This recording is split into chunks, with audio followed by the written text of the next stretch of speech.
Sorry sorry.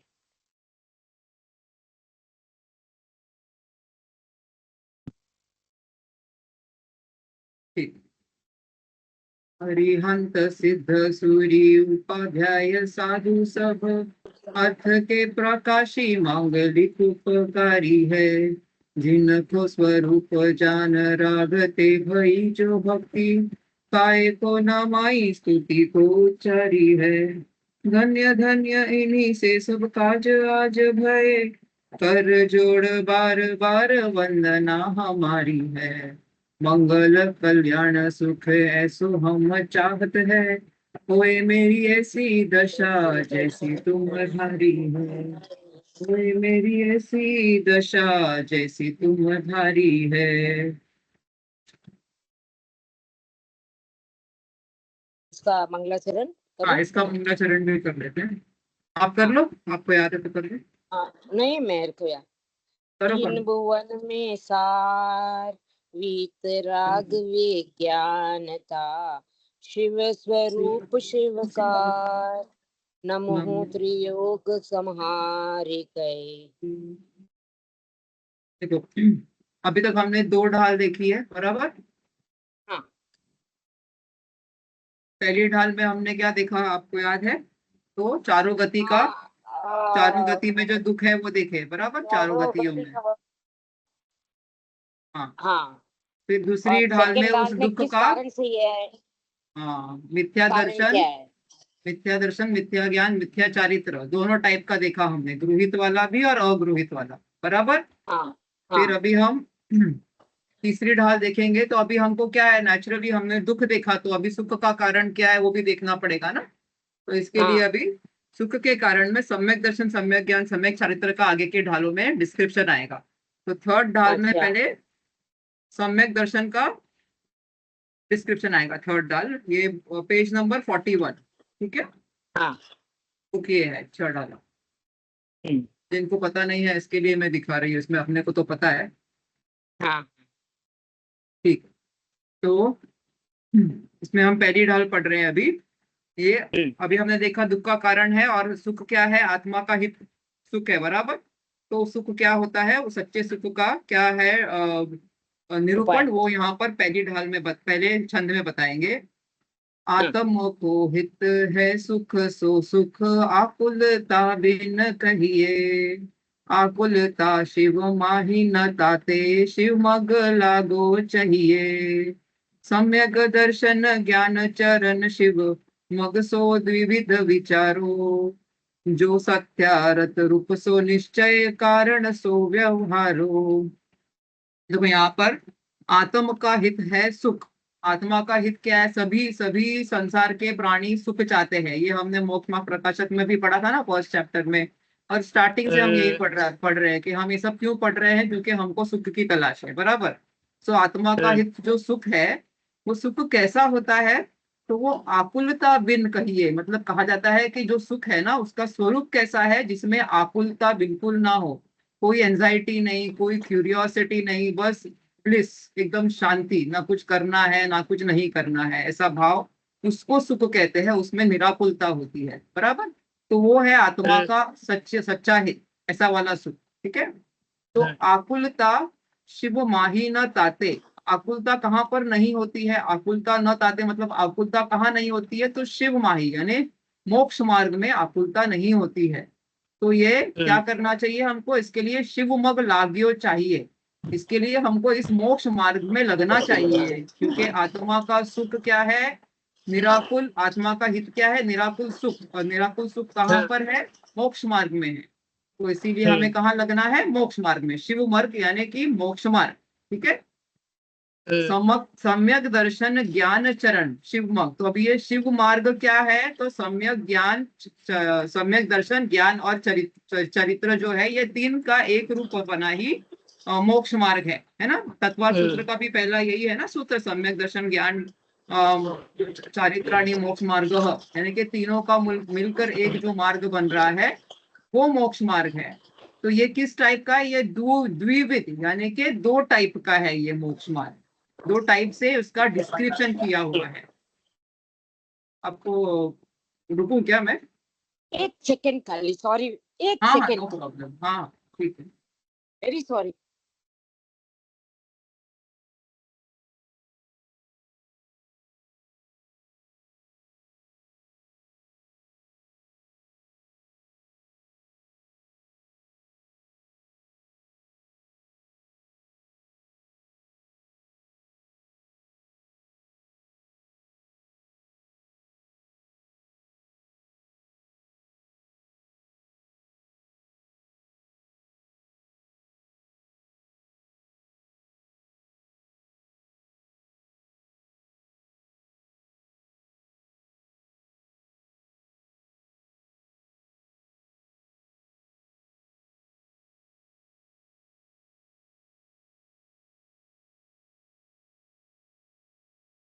Very very sorry. No problem, ठीक है। अभी तक आपको समझ में आया ना, 2 लाइन, आत्मा हाँ का सुख है, आत्मा का हित निराकुल सुख में है और निराकुल सुख मोक्ष मार्ग में है। और हाँ, मोक्ष जो मार्ग क्या है, 3rd लाइन में बताया, सम्यक दर्शन, सम्यक दर्शन ज्ञान ज्ञान चारित्र। चारित्र। हाँ, इसको 2 विध यानी कि 2 प्रकार से इसका विचार करना चाहिए। इस मोक्ष मार्ग का 2 अपेक्षाओं से, मोक्ष मार्ग एक ही है लेकिन 2 अपेक्षाओं से उसका डिस्क्रिप्शन कैसा है, किया हुआ है। कैसे? जो सत्यार्थ रूप है, जो सत्यार्थ है, यथार्थ है, वो कैसा है, निश्चय मोक्ष मार्ग। और उसका निमित्त हाँ कारण जो बाहरंग में दिखाई देगा वो व्यवहार वाला है। तो वो कारण जो उसका दिखाई देता है बाहर, जो शरीर की वगैरह जो क्रिया दिखाई देती है, वो व्यवहार मोक्ष मार्ग है। बराबर? तो ये उन्होंने हाँ यहाँ पर बताया। अभी देखो इसका जो भावार्थ है ना, पीछे पेज नंबर 42 पे, इसमें निश्चय और व्यवहार के बारे में थोड़ा सा विस्तार से डिस्क्रिप्शन किया हुआ है। तो हम उसको हाँ पढ़ लेते हैं। थोड़ा सा इसकी हाँ हाँ। लैंग्वेज थोड़ी कठिन है लेकिन हम उसको ब्रेक डाउन करके समझने की नहीं, कोशिश लेकिन करेंगे। ये जो आपका पैराग्राफ है ना, पूरा एक से एक लाइन कनेक्टेड है और इजीली समझ हो गया है। हाँ बराबर, बराबर। लेकिन इसका भावार्थ एग्जैक्टली वैसा के वैसा नहीं समझाया हुआ है। इसके लिए मैं बता रही हूँ, इधर निश्चय और व्यवहार क्या है उसके बारे में थोड़ा सा विस्तार से बताया है। तो हम वो हाँ पढ़ते हैं तो समझ में आएगा, ठीक हाँ है। हाँ हाँ। देखो, सम्यक चारित्र निश्चय सम्यक दर्शन ज्ञान पूर्वक ही होता है, ठीक है। यानी कि निश्चय सम्यक और दर्शन और ज्ञान होगा तभी ही सम्यक चारित्र होता है। सम्यक दर्शन और ज्ञान जो है सम्यक चारित्र के निश्चय वाला मतलब क्या बोल रहे हैं हम लोग, जो आत्मा की विशुद्धि इतनी होनी चाहिए कि जो मिथ्यात्व का कर्म है ना, जो दर्शन मोहिनी का मिथ्यात्व का कर्म है, वो अभी उदय में नहीं है। तभी उसको निश्चय से हम सम्यक दर्शन कहेंगे, सम्यक ज्ञान कहेंगे और उसी वक्त सम्यक चारित्र का भी स्टार्ट हो जाता है, ऐसा, ठीक है। मिथ्यात्व हटते ही सम्यक दर्शन और सम्यक हाँ ज्ञान होएगा। हाँ, ठीक है। देखो, मिथ्यात्व ही नहीं, केवल 7 प्रकृतियों का, 7 प्रकृतियों के बारे में कहते हैं ना, दर्शन मोहनीय में अगर यदि सिर्फ मिथ्यात्व है या फिर सम्यक मिथ्यात्व है, तो ये दोनों या तीनों सम्यक्त्व, हाँ 3 प्रकृति दर्शन मोहनी में है। और चारित्र मोहनी की अनंतानुबंधी हाँ 4 जो है, हाँ ये तीनों, ये चारों जो है ना, इसमें से या तो इन 7 का ही उपशम हो या क्षय हो, या फिर जो शायोपशमिक सम्यक दर्शन होता है ना, उसमें बाकी तो उदय में नहीं रहते हैं लेकिन सम्यक प्रकृति जो होती है दर्शन मोहिनी की, वो उदय में रहती है लेकिन वो बहुत माइल्ड रहती है। तो वो सम्यक्त्व का घात नहीं करती है, ऐसा। तो ये वाला जो होता है ना सम्यक दर्शन, उसमें इतनी आत्मा की विशुद्धि होती है कि जो श्रद्धान होना होना चाहिए सब 7 तत्वों का अपनी आत्मा का, वो यथार्थ होता है। ये निश्चय सम्यक दर्शन है। और उसके साथ में बहिरंग में जो हमारा साथ में व्यवहार सदाचार वगैरह आएगा, बिहेवियर आएगा, वो व्यवहार सम्यक दर्शन हो, व्यवहार चारित्र होगा, जो भी होगा सब, व्यवहार ठीक है। चारित्र। हाँ, हाँ, ठीक है। तो ये यही बता रहे हैं कि जो निश्चय वाले के साथ में ही सम्यक चारित्र होता है। बराबर? सम्यक दर्शन के 3 और ये अनंत अनुबंधी के नहीं, 4, सम्यक ये दर्शन के नहीं, दर्शन मोहनीय के 3। दर्शन मोहनीय, हाँ हाँ, दर्शन मोहनीय के 3 मोहनीय कर्म के 2 पार्ट प्रकृति। है, दर्शन और हाँ चारित्र। बराबर? हाँ दर्शन मोहनीय में जो 3। अनादि मिथ्या दृष्टि होता है उसको तो केवल मिथ्यात्व कर्म रहता है। लेकिन जिसको हाँ कभी ना कभी पहले एक बार सम्यक दर्शन होकर छूट गया हो, उसको मिथ्यात्व, सम्यक मिथ्यात्व और सम्यक प्रकृति तीनों ही रहती है। बराबर?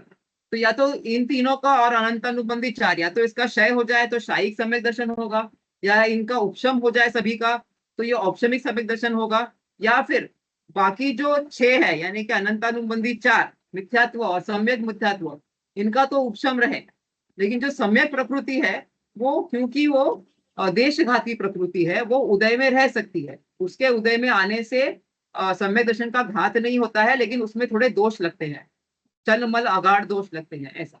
तो ये जो भी सिचुएशन बनेगी, ये 3 टाइप के सम्यक्त्व, ये वाला सम्यक्त्व निश्चय सम्यक्त्व है, बराबर।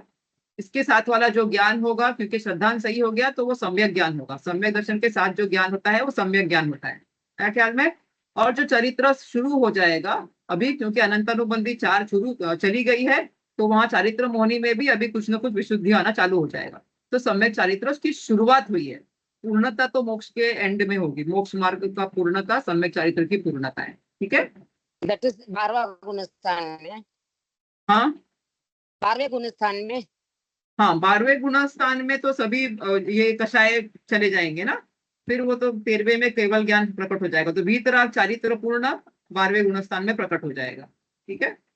ठीक है, वो आप ये वाला 14 गुणस्थान का जो आप पहले पढ़ा दी ना अच्छे से, तो इजी हो हाँ गया है। ये सब जगह काम आता है, ये अच्छे से बार बार रिवाइज करते रहो ना, सब जगह काम आता है ये, फिर क्लैरिटी आती है बहुत पढ़ने में, ठीक है। हाँ ठीक है। फिर जीव को निश्चय सम्यक दर्शन के साथ ही सम्यक भाव श्रुत ज्ञान होता है, बराबर। सम्यक दर्शन के साथ जो ज्ञान होता है वो सम्यक भाव श्रुत ज्ञान। देखो श्रुत ज्ञान भी 2 टाइप का कहते हैं हम, द्रव्य श्रुत ज्ञान और भाव श्रुत ज्ञान, बराबर। जो द्रव्य श्रुत ज्ञान होता है ना, वो शास्त्रों का ज्ञान होता है, जो बुक्स है ना, बुक्स में हम जो शास्त्र पढ़ रहे हैं, जो केवली भगवान ने जो जिनवाणी बताई है, उसको द्रव्य श्रुत कहते हैं। और जो उससे हम अपनी आत्मा को जानते हैं वो भाव श्रुत ज्ञान है।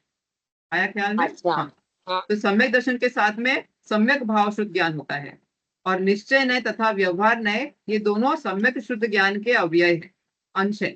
तो ये जो सम्यक शुद्ध ज्ञान है, जिसको सम्यक दर्शन होगा उसका ज्ञान ही सम्यक ज्ञान होगा। तो इसके जो 2 टाइप्स बताए हैं, एक निश्चय नय और व्यवहार नय। जो नए है ना वो सिर्फ शुद्ध ज्ञान में होते हैं, आया ख्याल में। और सम्यक शुद्ध ज्ञानी के ही नए होते हैं असली वाले, निश्चय नय और व्यवहार नय। क्योंकि ये दोनों नए एक साथ में एक ही वक्त पे एक ही द्रव्य पे लगते हैं, सिर्फ दोनों अलग अलग अपेक्षा से देख रहे हैं। एक सत्यार्थ को देख रहा है और दूसरा उपचार को देख रहा है, ठीक है।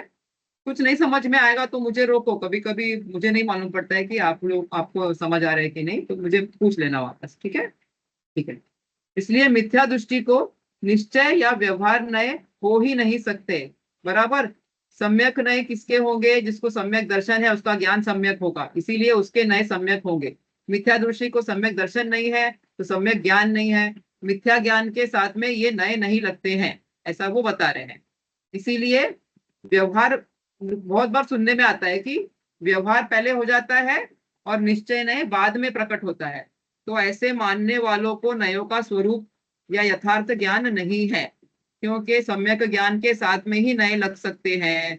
और जिसके सम्यक ज्ञान नहीं है, जिसका ज्ञान मिथ्या है, क्योंकि उसका श्रद्धान मिथ्या है, उसको ये नए नहीं होते हैं श्रुत में अपने, बराबर। इसीलिए ये पहले व्यवहार लग गया बाद में निश्चय आ जाएगा धीरे धीरे, ऐसा बोलते हैं ना, वो तो उपचार का भी उपचार खत्म हो गया।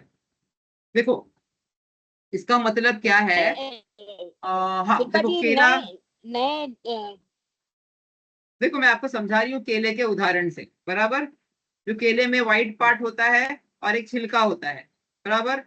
अभी हम खाली व्हाइट पार्ट रहेंगे, उसको क्या बोलेंगे? केला ही बोलेंगे ना। तो उसको निश्चय हाँ समझ लेना, चाहे व्हाइट, चाहे छिलका हो चाहे नहीं हो, वो तो केला ही रहने वाला है। लेकिन छिलके के साथ में जो केला होता है उसको भी केला ही कहते हैं ना हम लोग। तो वो छिलके व्यवहार। के साथ वाले केले का जो छिलका है उसको व्यवहार से हम केला कहते हैं।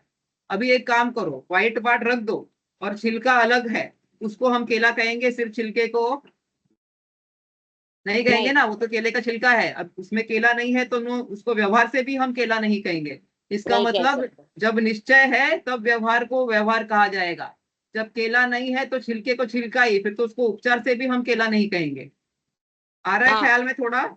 हाँ हाँ यस यस। ठीक है, ठीक ठीक ठीक है। सेकेंड पॉइंट, नए तथा का एग्जैक्ट मीनिंग एक बार बोलिए ना। हाँ, नए मतलब हमारे दृष्टि का जो विषयभूत चीज होती है। देखो नए एक तो सम्यक ज्ञान में होते हैं, वो भी सिर्फ शुद्ध ज्ञान में होते हैं, ठीक है। और या तो वो एक्चुअल कोई फोकस, जो लिखे हुए पार्ट में हम फोकस कर रहे हैं, या जो बोल रहा है उसके ज्ञान में कोई फोकस है, उसको नए कहते हैं। जिस चीज पे हम फोकस कर रहे हैं उसको, दृष्टि के विषय को हम नए कहते हैं। लेकिन बाकी की चीजों को हमने गौण किया है। जैसे कि अभी एक पिक्चर हॉल में आप गए, बराबर, वहां पूरा अंधेरा है, उधर आपको वो जो लाइट दिखाने वाला होता है उसको हम बोलेंगे कि हमारा सीट बताओ। तो वो सब बैठे हैं वहां पर, तो एक सीट पे फोकस डालता है, बराबर, आपकी सीट ये है। तो वो जो दृष्टि का विषय हो गया वो नए। लेकिन बाकी सब लोग हैं वहां पर ना, ऐसा तो नहीं है गायब हो गए। तो उस वक्त उन चीजों को हमने गौण कर दिया, और ये सीट जिसपे लाइट है उसको हमने मुख्य कर दिया। तो जो दृष्टि का विषय है वो मुख्य हो जाता है, और बाकी के चीजें जो है वो गौण हो जाती है। तो जो विषय हमारे दृष्टि में है, मेरे मेरे दिमाग में है या मेरे लिखे हुए इसमें है, उसको हम नए कहेंगे। ठीक है। फोकस। नए, जो सम्यक नए होता है ना, उसमें हमेशा अपेक्षा होती है कि इस अपेक्षा से ऐसा है, from this point of view it is like this. If there is no point of view and you say this hall में only this side seat is lighted right now, तो there is only one seat, तो वो मिथ्या ज्ञान हो जाएगा। Because I am focusing on it, you are seeing one seat. That does not mean the other things are not there. बराबर। तो जब हम कोई वस्तु की बात करते हैं उसमें बहुत गुण होते हैं, तो हम जब आत्मा की बात करते हैं तो ये ज्ञानी है, ये ज्ञानी है। तो क्या आत्मा में सिर्फ ज्ञान है क्या? नहीं ना। उसमें ज्ञान है, दर्शन है, सुख है, वीर्य है, बहुत अनंत गुण है। तो जो भी गुण पे हम फोकस कर रहे हैं उस वक्त वो हमारे दृष्टि का विषय है, तो वो हम उस नए से बात कर रहे हैं, ज्ञान नए से बात कर रहे हैं उस वक्त। आया ख्याल में? जिस पे फोकस वो नए, हाँ। लेकिन बाकी चीज existing, not, we are not denying their existence. ठीक है। देखो यहाँ पर सेकंड में वही बताया है, नए जो है वो निरपेक्ष नहीं होते हैं, मतलब हमेशा अपेक्षा होती है, पॉइंट ऑफ व्यू होता है, फ्रॉम द पर्सपेक्टिव से कोई ना कोई बात सच है, दूसरे पर्सपेक्टिव से वही बात उल्टी हो जाएगी, बराबर।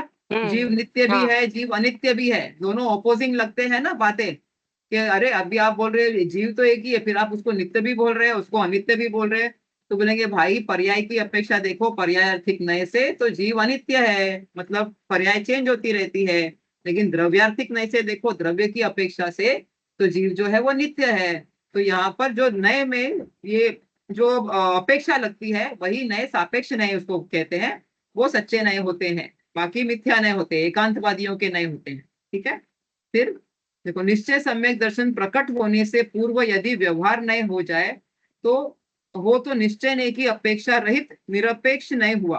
देखो यहाँ पर ऊपर बता रहे, जो लोगों के कहते हैं कि अरे पहले व्यवहार सम्यक दर्शन होगा फिर निश्चय सम्यक दर्शन होगा, तो उनको बता रहे हैं कि ऐसा होगा अगर, तो आप ये कह रहे हो कि पहले तो व्यवहार नए से सम्यक दर्शन हो गया, फिर निश्चय नए से होगा, यानी कि, लेकिन इसका मतलब पहले तो केले का छिलका आएगा फिर केला आएगा उसके अंदर, तो बात गलत हो गई ना, ऐसा नहीं होता है वो। तो वो ही बता रहे हैं वो, यदि पहले अकेला व्यवहार नए हो तो अज्ञान दशा में सम्यक दर्शन, सम्यक ज्ञान मानना पड़ेगा, जो सच नहीं होता है, बराबर। किंतु निरपेक्ष नया मिथ्या सापेक्षा वस्तु तीर्थ तीर्थ कृतम, ये आप्त मीमांसा का श्लोक है। इसका अर्थ ये है कि निरपेक्ष नए जो है वो मिथ्या है, और जो सापेक्ष नए है वो अनेकांत स्वरूप वस्तु को दर्शाते हैं, बराबर। निरपेक्ष नया मिथ्या, निरपेक्ष नया मिथ्या है, मिथ्या ज्ञान का स्वरूप है। और सापेक्ष वस्तु तीर्थकृत, मतलब वस्तु का स्वरूप बताते हैं, क्यों? वस्तु अनेकांत स्वरूप है ना, बहुत सारे अनेक अनेक दर्शन गुण है, तो एक पार्ट, क्योंकि हम एक साथ में सब नहीं बता सकते। अब हम कहेंगे कि आप 4 लोगों का नाम एक साथ में बोलो, बोल सकते हैं नहीं, एक के बाद ही एक बोलेंगे ना। तो ये हमारे शुद्ध ज्ञान का की मजबूरी है, एक के बाद ही एक बोलेंगे। इसीलिए हम एक पे फोकस करते हैं, इसलिए ये नए की भाषा हमको समझनी पड़ेगी। जिस पे फोकस कर रहे हैं दूसरे पे बाद में फोकस करेंगे, हो सकता है ऐसा। ठीक है, ऐसा। तो ऐसा आगम का वचन है। इसीलिए अज्ञान दशा में किसी जीव को व्यवहार नए नहीं हो सकता, किंतु व्यवहाराभास अथवा निश्चयाभास रूप मिथ्या नए हो सकता है। तो जो हम कहते हैं अरे वो मंदिर जाता है तो हो सकता है उसको सम्यक दर्शन है, लेकिन असली सम्यक दर्शन कब होगा? जब उसको अंदर में ये सब जो कषाय चौकड़ी जो है हमने बताया, अनंत अनुबंधी 4 और 3 दर्शन मोहिनी की, इसका कुछ चल रहा है अगर क्षय क्षयोपम या ऑप्शन, तो ही हम कहेंगे कि उसको है। लेकिन हम तो देख नहीं सकते हैं ना कि अभी अंतरंग में क्या चल रहा है, तो केवली भगवान ने बताया है। तो हम व्यवहार से, उपचार से कह देते हैं कि हाँ इसका श्रद्धान लगता है तो होगा, लेकिन वो हो सकता है कि व्यवहार का आभास है, एक्चुअल चीज ना हो करके, ऐसा। ठीक है।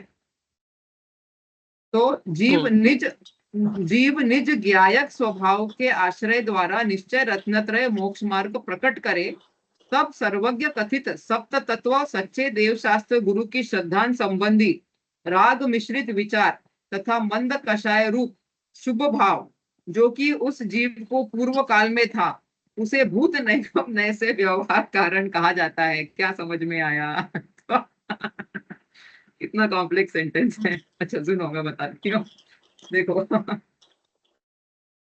जीव निज गायक स्वभाव के आश्रय से जब सम्यक दर्शन प्रकट करता है ना, जैसा हमने बताया असली वाला सम्यक दर्शन प्रकट होता है, तब सर्वज्ञ कथित मतलब जैसा भगवान ने बताया है वैसा ही सात तत्वों का श्रद्धान करता है, जैसा उसका स्वरूप है एग्जैक्टली वैसा ही मानता है। सच्चे देव शास्त्र गुरु की श्रद्धा भी वैसा ही करता है। और राग मिश्रित विचार मतलब देखो, उसको चार चौकड़ी अनंतानुबंधी की चली गई तो उतनी तो शुद्धि हो गई उसके चारित्र में, लेकिन बाकी जो तीन बचे है ना, अप्रत्याख्यानावरण, प्रत्याख्यानावरण, स्वंजनम वगैरह, इसके लिए राग मिश्रित कहा है। इसमें मंद कषाय, शुभ भाव वगैरह ये सब आ जाता है। तो क्या उसको चीज है जब राग मिश्रित? क्या है? हाँ, देखो जैसे समय दर्शन होगा तो चारित्र मोहिनी में चार चौकड़ी बताई है हमने, बराबर। हाँ समय दर्शन होगा तो अनंत अनुबंधी वाली चली गई, लेकिन बाकी की तीन है। हाँ तो जितनी चली गई उतना तो शुद्ध ज्ञान हो गया उसका, शुद्ध जो चारित्र है उतना शुद्ध हो गया, लेकिन बाकी में अभी अशुद्धि है, तो इसीलिए वो वाले पार्ट को राग मिश्रित कषाय बोला है। तो शुभ भाव आते हैं जनरली सम्यक दर्शन के बाद में, इसके लिए मंद कषाय भी बोला है। ठीक है, तो वैसा वाला जो है, ऐसी सिचुएशन जब हो जाती है तब हम उसको भूत नय गम नय से कहते हैं कि वो व्यवहार कारण था। सम्यक दर्शन होने के बाद में जो पहले उसका व्यवहार था, जिसमें वो सदाचार कर रहा था, सात तत्वों का श्रद्धान कर रहा था, फिर उसको हम उपचार से भूत नैगम नय मतलब जो पास्ट में था, भूत मतलब पास्ट में, उस अपेक्षा से कहते हैं कि हाँ ये उसके सम्यक दर्शन के व्यवहार कारण थे। जब काम हो जाता है तभी निमित्त को निमित्त कहा जाता है, बराबर। तो जब सम्यक दर्शन हो जाएगा तभी हम बाकी सब निमित्त को व्यवहार कारण कहेंगे, तब तक नहीं कहेंगे। तो ये कह रहे हैं कि जब काम हो जाएगा सम्यक दर्शन का वगैरह, तब हम बाकी जो उसकी मंद कषाय थी, जो भी कर रहा था बिहेवियर वगैरह, उसको हम ये व्यवहार कारण भूत नैगम, पास्ट में था तो भूत नैगम नय की अपेक्षा से कहेंगे जब कार्य हो जाएगा सम्यक दर्शन का तब, बराबर। तब तक निमित्त पर आरोप कब आता है कार्य करने का? जब कार्य होता है। जब कार्य नहीं होता तो निमित्त भले पड़ा रहे, सब मंदिर जा रहे हैं लेकिन सबको सम्यक दर्शन नहीं हुआ, जिसको होगा उसी को फिर जिन बिन दर्शन को हम कहेंगे कि व्यवहार कारण है। ऐसा जिसमें काम होगा उसमें वो कारण बनेगा, जब काम नहीं होगा तो नो कारण ही, हम जिंदगी भर जाते रहे भले। ठीक है, आ रहा है ना ख्याल में थोड़ा? हाँ। थोड़ा। तथा उसी जीव को निश्चय सम्यक दर्शन की भूमिका में शुभ राग और निमित्त किस प्रकार के होते हैं उनका सहचरपना बतलाने के लिए वर्तमान शुभ राग और व्यवहार मोक्ष मार्ग कहा जाता है। देखो, वही जीव में जिसको पहले तो थोड़ा बहुत सम्यक दर्शन पहले होने के पहले भी थोड़ा शुभ भाव वगैरह होता है, उसको हमने व्यवहार कारण बोल दिया था कि ये सम्यक दर्शन का व्यवहार कारण था। वही जीव को जब निश्चय सम्यक दर्शन की में हो जाता है तभी वो शुभ राग और निमित्त किस प्रकार होते हैं वो बताने के लिए कहा है कि ये व्यवहार मोक्ष मार्ग है। तभी उसका जो बिहेवियर है तब वो व्यवहार मोक्ष मार्ग कहा जाएगा। सम्यक दर्शन के होने के पहले वही बिहेवियर को हम व्यवहार कारण बोल रहे थे, रीजन। और सम्यक दर्शन होने के बाद में हम उसी को व्यवहार मोक्ष मार्ग कह रहे हैं। आया ख्याल में? निश्चय सम्यक दर्शन बीच में रखो, पहले जो बिहेवियर था उसको व्यवहार कारण, जो शुभ राग वाला बिहेवियर था। और जब सम्यक दर्शन हो गया तो जो बिहेवियर सहचारी है अभी निश्चय सम्यक दर्शन को, उसको व्यवहार मोक्ष मार्ग कहेंगे। ठीक है, अभी थोड़ा क्लैरिटी आया? ठीक है, हाँ। ऐसा कहने का कारण यह है कि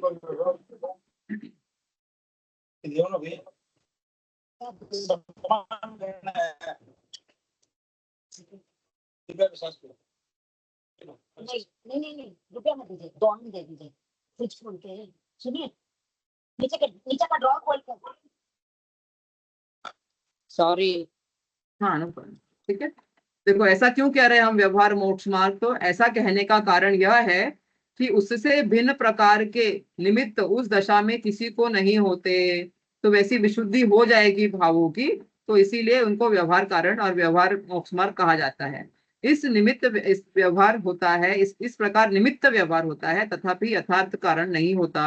ठीक है, निमित्त को निमित्त ही, असली कारण किधर होता है? उपादान में, अपनी आत्मा में। बाकी जो भी है साथ में देवशास्त्र, गुरु का श्रद्धान आदि जो भी है, वो सब निमित्त कारण बनेंगे। ठीक है, आत्मा स्वयं ही सुख स्वरूप है, इसीलिए आत्मा के आश्रय से ही सुख प्रकट होता है, किंतु किसी निमित्त या व्यवहार के आश्रय से सुख प्रकट नहीं हो सकता। तो असली कारण हमारे उपादान में ही है। हमने षटकारक पढ़ा था ना, आत्मा ने, आत्मा के सहाय से, आत्मा में ही, आत्मा के आधार पे ही आत्मा में जो पर्याय है वो चेंज की। बाकी उस वक्त जो प्रेजेंट हुआ, उस वक्त उस पर आरोप आया, उसको हम निमित्त कह देते हैं व्यवहार से। ठीक है, मोक्ष मार्ग तो एक ही है, वह निश्चय, सम्यक दर्शन, ज्ञान, चारित्र की एकता रूप है। ठीक है, ये तो हमने बहुत बार पढ़ लिया है। तीनों एक साथ में ही होते हैं और आगे उनकी कंप्लीशन होता रहता है, तो वही एक जो है वो एक ही मोक्ष मार्ग है। बराबर, मोक्ष मार्ग ऐसा नहीं है कि दो है, एक निश्चय वाला अलग, व्यवहार वाला अलग, नहीं। उसी मोक्ष मार्ग को हम डिस्क्रिप्शन अलग अलग अपेक्षा से कहते हैं, इसीलिए उसको निश्चय और व्यवहार कहते हैं। ठीक है, अब मोक्ष मार्ग तो कहीं दो नहीं है, किंतु मोक्ष मार्ग का निरूपण दो प्रकार से है। जहां मोक्ष मार्ग के रूप में सच्चे मोक्ष मार्ग का प्ररूपण की है, वह निश्चय समय मोक्ष मार्ग है, तथा जहां मोक्ष मार्ग तो नहीं है किंतु मोक्ष मार्ग का निमित्त है, वह अथवा सहचारी है, यानी कि उसके साथ में है, वह उपचार से मोक्ष मार्ग कहे तो वह व्यवहार मोक्ष मार्ग है। किंतु क्योंकि निश्चय व्यवहार का सर्वत्र ऐसा ही लक्षण है, अर्थात यथार्थ निरूपण वो निश्चय और उपचार निरूपण वो व्यवहार। ठीक है, इसलिए निरूपण की अपेक्षा से दो प्रकार का मोक्ष मार्ग जानना, किंतु एक निश्चय मोक्ष मार्ग है और दूसरा व्यवहार मोक्ष मार्ग है, इस प्रकार दो मार्ग नहीं है, एक ही मार्ग का अलग अलग अपेक्षा से डिस्क्रिप्शन है। ठीक है, सेकेंड वाले में जाए हम, समझ में आ गया ना ये? पर द्रव्यनते भिन्न आप में रुचि सम्यक्त्व भला है, आप रूप को जान पनो सो सम्यक ज्ञान कला है। आप रूप में लीन रहे फिर सम्यक चारित सोई, अब व्यवहार मोक्ष मग सुनिए हेतु नियत को होई। अभी निश्चय, सम्यक दर्शन, ज्ञान स्वरूप का चरित्र का स्वरूप बता रहे हैं वो। पर द्रव्यनते भिन्न आप में, अपने आप को पर द्रव्यों से पूरी तरह से अलग मानना, रुचि सम्यक तो भला है, ये क्या है? ये सम्यक दर्शन है, निश्चय सम्यक दर्शन है। और आप रूप को जान पनो, और अपने आप को सही तरीके से जानना, वो क्या है? सम्यक ज्ञान है, कला है, यानी सम्यक ज्ञान का प्रकाश है। ठीक है, आप रूप में लीन रहे फिर, और अपनी आत्मा में लीन रहना यानी स्थिर रहना, वो सम्यक चारित्र है। ये सब निश्चय से डिस्क्रिप्शन दे रहे हैं। अपने आप पे श्रद्धान करना सम्यक सदर्शन है, अपने आत्मा को जानना ही सम्यक ज्ञान है, और अपनी आत्मा में स्थिर होना, लीन होना, यह सम्यक चारित्र है। इसके आगे अब व्यवहार मोक्ष मार्ग सुनिए, हेतु नियत को होई। अब हम किसका आगे किसका डिस्क्रिप्शन करेंगे? व्यवहार मोक्ष मार्ग का हेतु यानी कारण, किसका? निश्चय का जो निमित्त कारण है उसका हम आगे डिस्क्रिप्शन करेंगे। ठीक है, इसका हम भावार्थ पढ़ते हैं। ये पहले वाले वाला है ना, जो उसका ही भावार्थ थोड़ा बड़ा है, बाकी तो जो स्ट्रेट फॉरवर्ड है। ठीक है, तो इतना कंफ्यूजन नहीं है। पर पदार्थ को से, शिल्पा जी, हाँ फर्स्ट बोलिए। वाले का मतलब ये जो 6 पैराग्राफ दिया हुआ है, तो फर्स्ट वाले का थोड़ा सा इजी करके आप एक बार नोट्स डाल देखो, देगा। आप एक पैराग्राफ, जो फर्स्ट पैराग्राफ है ना, उसमें आप एक पॉइंट लिखिए, जहां निश्चय है वही व्यवहार है। फर्स्ट आपको पैराग्राफ रिमेम्बर में करना है, जहां केला है तो छिलके को छिलकेला कहेंगे, ऐसा याद करने के लिए लिख दो एग्जाम्पल। हाँ, ठीक है, ये कहाँ फर्स्ट पर है फर्स्ट पैराग्राफ में? भावार्थ का फर्स्ट पैराग्राफ यहाँ लिखा नहीं है, मैं आपको बता रही हूँ। इसका ये पैराग्राफ का समरी ये है कि जहां निश्चय है तभी व्यवहार को व्यवहार कहा जाएगा, अदरवाइज नॉट नो व्यवहार।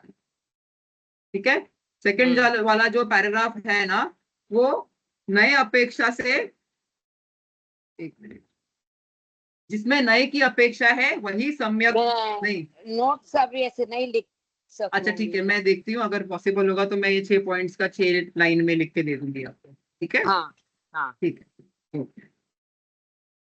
ठीक है, अभी हम इस सेकंड वाले ढाल का थैंक यू। भावार्थ पढ़ते हैं, सेकंड वाले ढाल का नहीं, छंद का। ठीक है। पर पदार्थों से त्रिकाल भिन्न ऐसे निज आत्मा को अटल विश्वास करना का, अटल विश्वास करना उसे क्या कहते हैं? निश्चय सम्यक दर्शन। निश्चय ठीक है। सम्यक दर्शन। अपने आप पे पूरा मैं आत्मा ही हूँ और कुछ नहीं है। जब मैं बोलूंगी तो फिर मुझे अपनी पर्याय पे ध्यान नहीं जाना चाहिए, ये जो लेडी है ये इतने एज की है, इसके ऐसे दिखती है, वो नहीं। मैं जो ज्ञान वाली अंदर हूँ, जब मैं उसको मैं मानूंगी तब निश्चय सम्यक दर्शन। ठीक है। आत्मा को पर पर वस्तु, पदार्थों से त्रिकाल क्यों लिखे? क्या? सॉरी, पर पदार्थों से त्रिकाल। त्रिकाल मतलब तीनों काल में जो हाँ, जो भी पर्याय है ना, जो भी पर्याय से भिन्न है वो त्रिकाली ध्रुव जो है, ऐसा अपने आप को निज आत्मा जानना, ऐसा। ठीक है। अच्छा। देखो, पर पदार्थों से भी भिन्न जानना, अपने आप को पर्याय रूप भी नहीं देखना, रागादि भाव से भी हमारा ये विभाव स्वभाव नहीं है वो जानना, ये सब चीज आ जाती है इसके अंदर। ठीक है, सम्यक दर्शन में। हम्म। आत्मा को पर वस्तुओं से भिन्न जानना उसे निश्चय सम्यक ज्ञान कहा है। वहां पर ऊपर क्या था? श्रद्धान रहता है, विश्वास, अटल विश्वास यानी श्रद्धान, बराबर, इसलिए हाँ। सम्यक दर्शन। और यहाँ पर ज्ञान, ऐसा पक्का ज्ञान जो हो जाता है कि मैं ये सब चीजों से अलग हूं, तो उसको क्या कहेंगे? सम्यक ज्ञान। तथा पर हम्म। द्रव्यों का आलंबन छोड़कर अपना आत्म स्वरूप में एकाग्रता से मन मग्न होना, वह निश्चय सम्यक चारित्र है। ठीक है, यथार्थ हम्म। आचरण कहलाता है, जिसकी प्रैक्टिस मुनिराज भी करते हैं ना, अंतर्मुहूर्त में अपने आत्मा में जाते हैं वो, और फिर वापस बाहर आते ज्यादा, क्योंकि अभी स्टेबिलिटी नहीं रहती है उतनी, लेकिन उसकी प्रैक्टिस करते हैं। ठीक है। और हम लोग अभी कहीं भी नहीं है वो प्रैक्टिस में। ठीक है। तो अब आगे व्यवहार मोक्ष मार्ग का कथन करते हैं, क्योंकि जब निश्चय मोक्ष मार्ग हो तब व्यवहार मोक्ष मार्ग निमित्त रूप में कैसा होता है वह जानना चाहिए। ठीक है। तो वो निमित्त कारण है ऐसा बता दिया है, तो वो कैसा दिखेगा आपको, उसमें क्या क्या नजर आएगा वो बता रहे हैं वो भी। ठीक है। तो अभी व्यवहार हम्म। सम्यक्त्व का स्वरूप नेक्स्ट वाले छंद में है। जीव अजीव तत्व अरु आश्रव बंधरु संवर जानो, निर्जर मोक्ष कहे जिन तिन को ज्यों का त्यों सरधानो, है सोई समकित व्यवहारी अब इन रूप बखानो, तिनको सुन सामान्य विषय से दृढ़ प्रतीत उर आनो। देखो यहाँ पर क्या बता रहे, जो जीव है अजीव तत्व है, और आश्रव बंध अरु संवर यानी ये सभी जो तत्व है जानो, और निर्जरा मोक्ष ये जैसे बताए हैं, कहे जिन तिनको, जिन यानी जिनेन्द्र भगवान ने इनको जैसे बताया है, ज्यों का त्यों श्रद्धानो, वैसा के वैसा ही श्रद्धान करना, विपरीत श्रद्धान नहीं करना है हमको, ऐसा, हम्म। बराबर। जैसा बकवाया हम्म। बताया ये सात तत्व वैसा ही जानना, कोई उसमें भूल नहीं करना। ठीक है। फिर हम्म। है सोई समकित व्यवहारी, तो वैसे जो सोई मतलब वो इंसान जो है ऐसा के ऐसा व्यवहार करता है, ऐसा के ऐसा श्रद्धान करता है, इंसान या जीव, उसको हम क्या कहते हैं? समकित सम्यक्त्व, व्यवहार से सम्यक सम्यक दृष्टि कहते हैं, समकित व्यवहारी। अब इन रूप बखानो, अब इनका रूप का हम वर्णन करते हैं। तिनको सुन सामान्य विशेषे दृढ़ प्रतीत उर आनो, इसको अभी सुनो, सामान्य और विशेष यानी के समरी में, और विशेष यानी विस्तार में, और डिस्क्रिप्शन से ज्यादा, और उसको दृढ़ श्रद्धार, इसके बारे में दृढ़ प्रतीत यानी दृढ़ श्रद्धान अपने चित्त में लाओ, इसका इसके बारे में सुनकर। ठीक है। इसका नीचे भावार्थ पढ़ते हैं। निश्चय सम्यक दर्शन के साथ व्यवहार सम्यक दर्शन कैसा होता है उसका यहाँ वर्णन है। जिसे निश्चय सम्यक दर्शन न हो उसे व्यवहार सम्यक दर्शन भी नहीं हो सकता। निश्चय श्रद्धा सहित सात तत्वों की विकल्प राग सहित श्रद्धा को व्यवहार सम्यक दर्शन कहते हैं, बराबर। तो यहाँ पर क्या बता रहे हैं, पहले बात निश्चय तो, श्रद्धा सहित। हाँ मतलब पहले के निश्चय सम्यक दर्शन हो तभी व्यवहार सम्यक दर्शन होगा, बराबर, ये बार बार वो बता रहे हैं, उसके बिना नहीं हो हाँ। सकता है। तो उसके मतलब वो है ही, अभी बैकग्राउंड में अभी अज्यूम करना है हमको कि निश्चय से तो वो सम्यक दृष्टि है। ऐसा सम्यक दृष्टि जो है वो जो सात तत्वों का विकल्प यानी कि भेद के साथ में और उसके प्रति राग के साथ में श्रद्धा करता है, उसका उसको हम व्यवहार सम्यक दर्शन कहते हैं, बराबर। देखो यहाँ पर भेद से जानना किसी चीज को वह व्यवहार में आता है जनरली। और अभेद से जानना वो निश्चय में आता है। जैसी वस्तु अभेद अखंड है वैसे जानना वो निश्चय में आता है। ठीक है, तो अभी सेकेंड पॉइंट पढ़ते हैं। तत्वार्थ सूत्र में तत्वार्थ श्रद्धानम सम्यक दर्शनम कहा है, वह निश्चय सम्यक दर्शन है। जो यहाँ जो 7 तत्वों की श्रद्धा कही है वह भेद रूप है। यहाँ पर जो बताइए ना भेद रूप है कि ऐसा ऐसा है। देखो हमको जानना जरूरी है भेद से भी, क्योंकि जब भेद से और डिस्क्रिप्शन से जानेंगे तभी हमको मालूम पड़ेगा ना कि वो क्या है। कोई ऐसा ही बोल दे कि ये 7 तत्व है चला जाए, अभी हम भेद नहीं बता सकते हैं आपको, तो हमको हो जाएगा क्या निश्चय सम्यक दर्शन? नहीं, पहले हम उसका डिस्क्रिप्शन समझेंगे, ऐसा है उसका स्वरूप समझेंगे डिटेल में, फिर उसका पूरा श्रद्धान करेंगे बराबर, तो फिर वो निश्चय सम्यक दर्शन हो जाएगा। लेकिन ऐसा भेद और विकल्पों से जानना जो है उसको व्यवहार कहते हैं बराबर। तो उसको राग सहित है, इसीलिए व्यवहार सम्यक दर्शन कहा है 7 तत्वों को जानना। और हम अभेद कैसे जानेंगे 7 तत्वों में? 7 तत्वों में जो भी जीव जीव पार्ट है, हम हमारा साथ में आश्रय हो रहा है हमारा सबर, वो जीव को जानना, इसमें सब में एक ही कॉमन चीज जो है वो हम है जीव, उसको अभेद रूप उस जीव को जानना वो निश्चय है।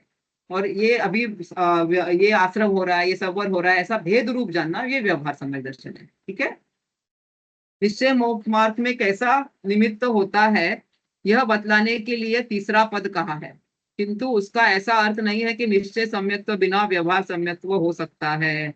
अभी ये बात बैकग्राउंड में समझ लेने का, पहले निश्चय सम्यक दर्शन के साथ में ही व्यवहार होता है, नहीं तो व्यवहार इज नॉट देयर विदाउट निश्चय। ठीक है, ठीक है, अभी नेक्स्ट वाला छंद पढ़ते हैं हम। जीव के भेद बहिरात्मा और अंतरा, अभी ये सब बता रहे हैं कि डिटेल में बताएंगे कि सब जीव जो है, अभी हमने यहाँ पर बताया ना जीव है वो क्या है, 7 तत्वों का नाम लिया है तो पहला तत्व जीव है, तो जीव के बारे में बता रहे हैं, वो जीव के भेद वगैरह बता रहे हैं जो हमने पहले भी पढ़े हैं वितराग विज्ञान में। ठीक है, बहिरातम अंतर आत्म परमात्म जीव त्रिधा है, देह जीव को एक गिने बहिरातम तत्व मुधा है, उत्तम मध्य जगन त्रिविध के अंतर आत्म ज्ञानी, द्विविध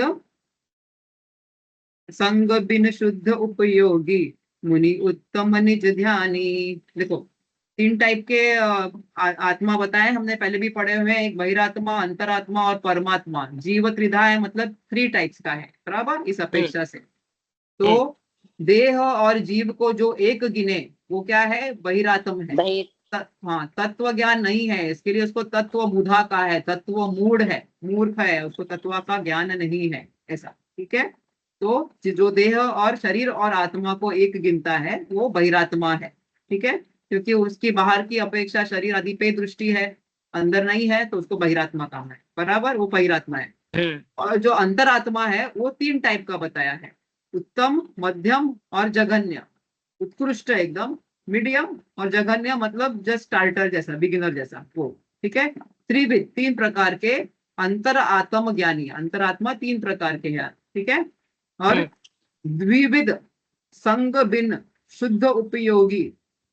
देखो यहाँ पर 2 टाइप के संग, द्विविध संग, यहाँ पर संग का अर्थ क्या लेना है, परिग्रह, यानी कि अंतरंग और बहिरंग परिग्रह के बिना जो शुद्ध उपयोग में स्थित होते हैं मुनिराज, कब होते हैं, 7वें से लेके 12वें गुणस्थान में, ऐसे मुनिराज को हम कहेंगे उत्तम निज ध्यानी, उत्तम अंतरात्मा। ठीक है, निज ध्यानी मतलब आत्मा का ध्यान करने वाले मुनि, ये सिर्फ मुनि अवस्था में ही होता है। 7 से 12th गुणस्थान, हाँ 7 से 12th गुणस्थान, देखो नीचे आएगा भी भावार्थ में। ठीक है, भावार्थ पढ़ते हैं हम अभी। जीव 3 प्रकार के हैं, बहिरात्म, अंतरात्म और परमात्मा। उसमें जो शरीर और आत्मा को एक मानते हैं उन्हें बहिरात्मा कहते हैं, वे तत्व मूढ़ मिथ्या दृष्टि है। जो शरीर और आत्मा को अपने भेद विज्ञान से भिन्न भिन्न मानते हैं वे अंतरात्मा अर्थात सम्यक दृष्टि है। अंतरात्मा के 3 भेद हैं, उत्तम मध्यम और जघन्य। उनमें अंतरंग तथा बहिरंग दोनों प्रकार के परिग्रह से रहित 7वें से लेकर 12वें गुणस्थान तक वर्तते हुए शुद्ध उपयोगी आत्मध्यानी दिगंबर मुनि जो है वो उत्तम अंतरात्मा है। उत्तम अंतरात्मा सिर्फ मुनिराज हो सकते हैं, वो भी 7वें गुणस्थान से ऊपर वाले। ठीक है, अभी मध्यम और जघन्य अंतरात्मा कौन है उसका अगले इसमें बता रहे हैं। ठीक है,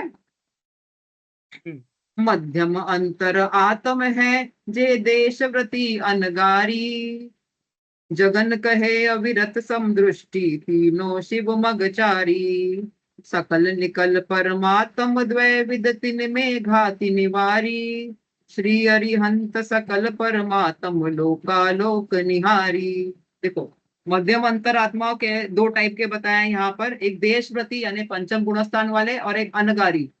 देखो अनगार कौन होते हैं? जिन्होंने घर छोड़ दिया। सागार कौन होते हैं? जो घर के साथ होते हैं। और अनगार होते हैं कौन? जिन्होंने घर का त्याग कर दिया होता है, उनको अनगार कहते हैं। तो ये मुनिराज होते हैं, बराबर। तो ये जो देशव्रति होते हैं यानी कि पंचम गुणस्थान वाले, और ये छठे गुणस्थान वाले मुनिराज, इनको क्या कहा है? इनको मध्यम अंतरात्मा कहा है, बराबर। और जगन कहे, अभी जघन्य अंतरात्मा कौन है? तो जघन्य अंतरात्मा अविरत सम्यक दृष्टि, बराबर। चौथे गुणस्थान वाले जो है उनको अविरत सम्यक दृष्टि कहते हैं। तीनों है वो शिव मगचारी है, तीनों मोक्ष मार्ग पे चलने वाले हैं, बराबर। तीनों के तीनों ही है, तो ये तीनों आ गए उसमें, ठीक है। फिर सकल निकल परमात्म द्वैविद तिनके घाति निवारी। और अभी हम सकल और निकल परमात्मा, ये दो टाइप के, अभी 12 गुणस्थान के ऊपर की बात कर रहे हैं, अभी 13वां और 14वां गुणस्थान की बात कर रहे हैं। कल, यहाँ पर कल का अर्थ होता है शरीर, बराबर। सकल यानी शरीर सहित, और निकल यानी शरीर के बिना, बराबर। परमात्मा, तो 13वें गुणस्थान वाले जो अरिहंत भगवान है वो सकल परमात्मा है। और 14वें गुणस्थान वाले जो अयोगिक अयोगी केवली है वो निकल परमात्मा है, बराबर। जिनमें अच्छा। घाती निवारी, घाती कर्म का नाश किया है जिन्होंने, इनकी बात हो रही है 13वें और 14वें गुणस्थान की, बराबर। श्री हाँ। अरिहंत सकल परमात्म, अभी अरिहंत भगवान सकल परमात्मा लोकालोक निहारी, ऐसे बता रहे हैं। लोकालोक को देख रहे हैं मतलब अभी वो सर्वज्ञ हो गए हैं ना, तो सब लोकालोक को निहार रहे हैं, मतलब उसका अवलोकन कर रहे हैं, मतलब अपने आत्मा में झलक रहा है लोकालोक के, ठीक है। तो अब इसका भावार्थ पढ़ते हैं। जो निश्चय सम्यक दर्शन आदि सहित है, तीन कषाय रहित शुद्ध उपयोग रूप मुनि धर्मों को अंगीकार करके अंतरंग में उस शुद्धोपयोग रूप द्वारा अपने स्वयं का अनुभव करते हैं, किसी को इष्ट अनिष्ट मानकर राग द्वेष नहीं करते हैं, हिंसादि रूप अशुभ उपयोगों का को तो अस्तित्व ही नहीं है जिनके, ऐसे अंतरंग दशा सहित बाह्य दिगंबर सौम्य मुद्राधारी हुए हैं, और छठे प्रमत्त संयत गुणस्थान के समय 28 मूल गुणों का अखंड रूप से पालन करते हैं, तथा जो अनंतानुबंधी एवं अप्रत्याख्यानावर्णीय ऐसे दो कषाय के अभाव सहित सम्यक दृष्टि श्रावक है, वे मध्यम अंतरात्मा है, बराबर। तो दोनों का यहाँ पर फर्स्ट जो है ना मुनिराज का डिस्क्रिप्शन किया हुआ है बेसिकली। निश्चय सम्यक दर्शन है उनको, तीन कषाय रहित यानी कि स्वंजलन, जो खाली स्वंजलन कषाय रहेगी, ये अनंतानुबंधी, अप्रत्याख्यानावरण और प्रत्याख्यानावरण, तीन कषाय चौकड़ी रहित होगी, बराबर। शुद्ध उपयोग में मुनि धर्म को अंगीकार करते हैं, अभी उनको शुद्ध उपयोग में तो 7वें में जाते हैं, लेकिन शुद्ध उपयोग में छठे में रहते हैं। तो ऐसे जो छठे 7वें में गुणस्थान में झूलने वाले जो मुनिराज है, वो क्या करते हैं? अपने स्वयं की आत्मा का अनुभव करते हैं, किसी को इष्ट अनिष्ट मानकर राग द्वेष नहीं करते, समता की प्रैक्टिस करते हैं पूरा टाइम, समता भाव की, बराबर।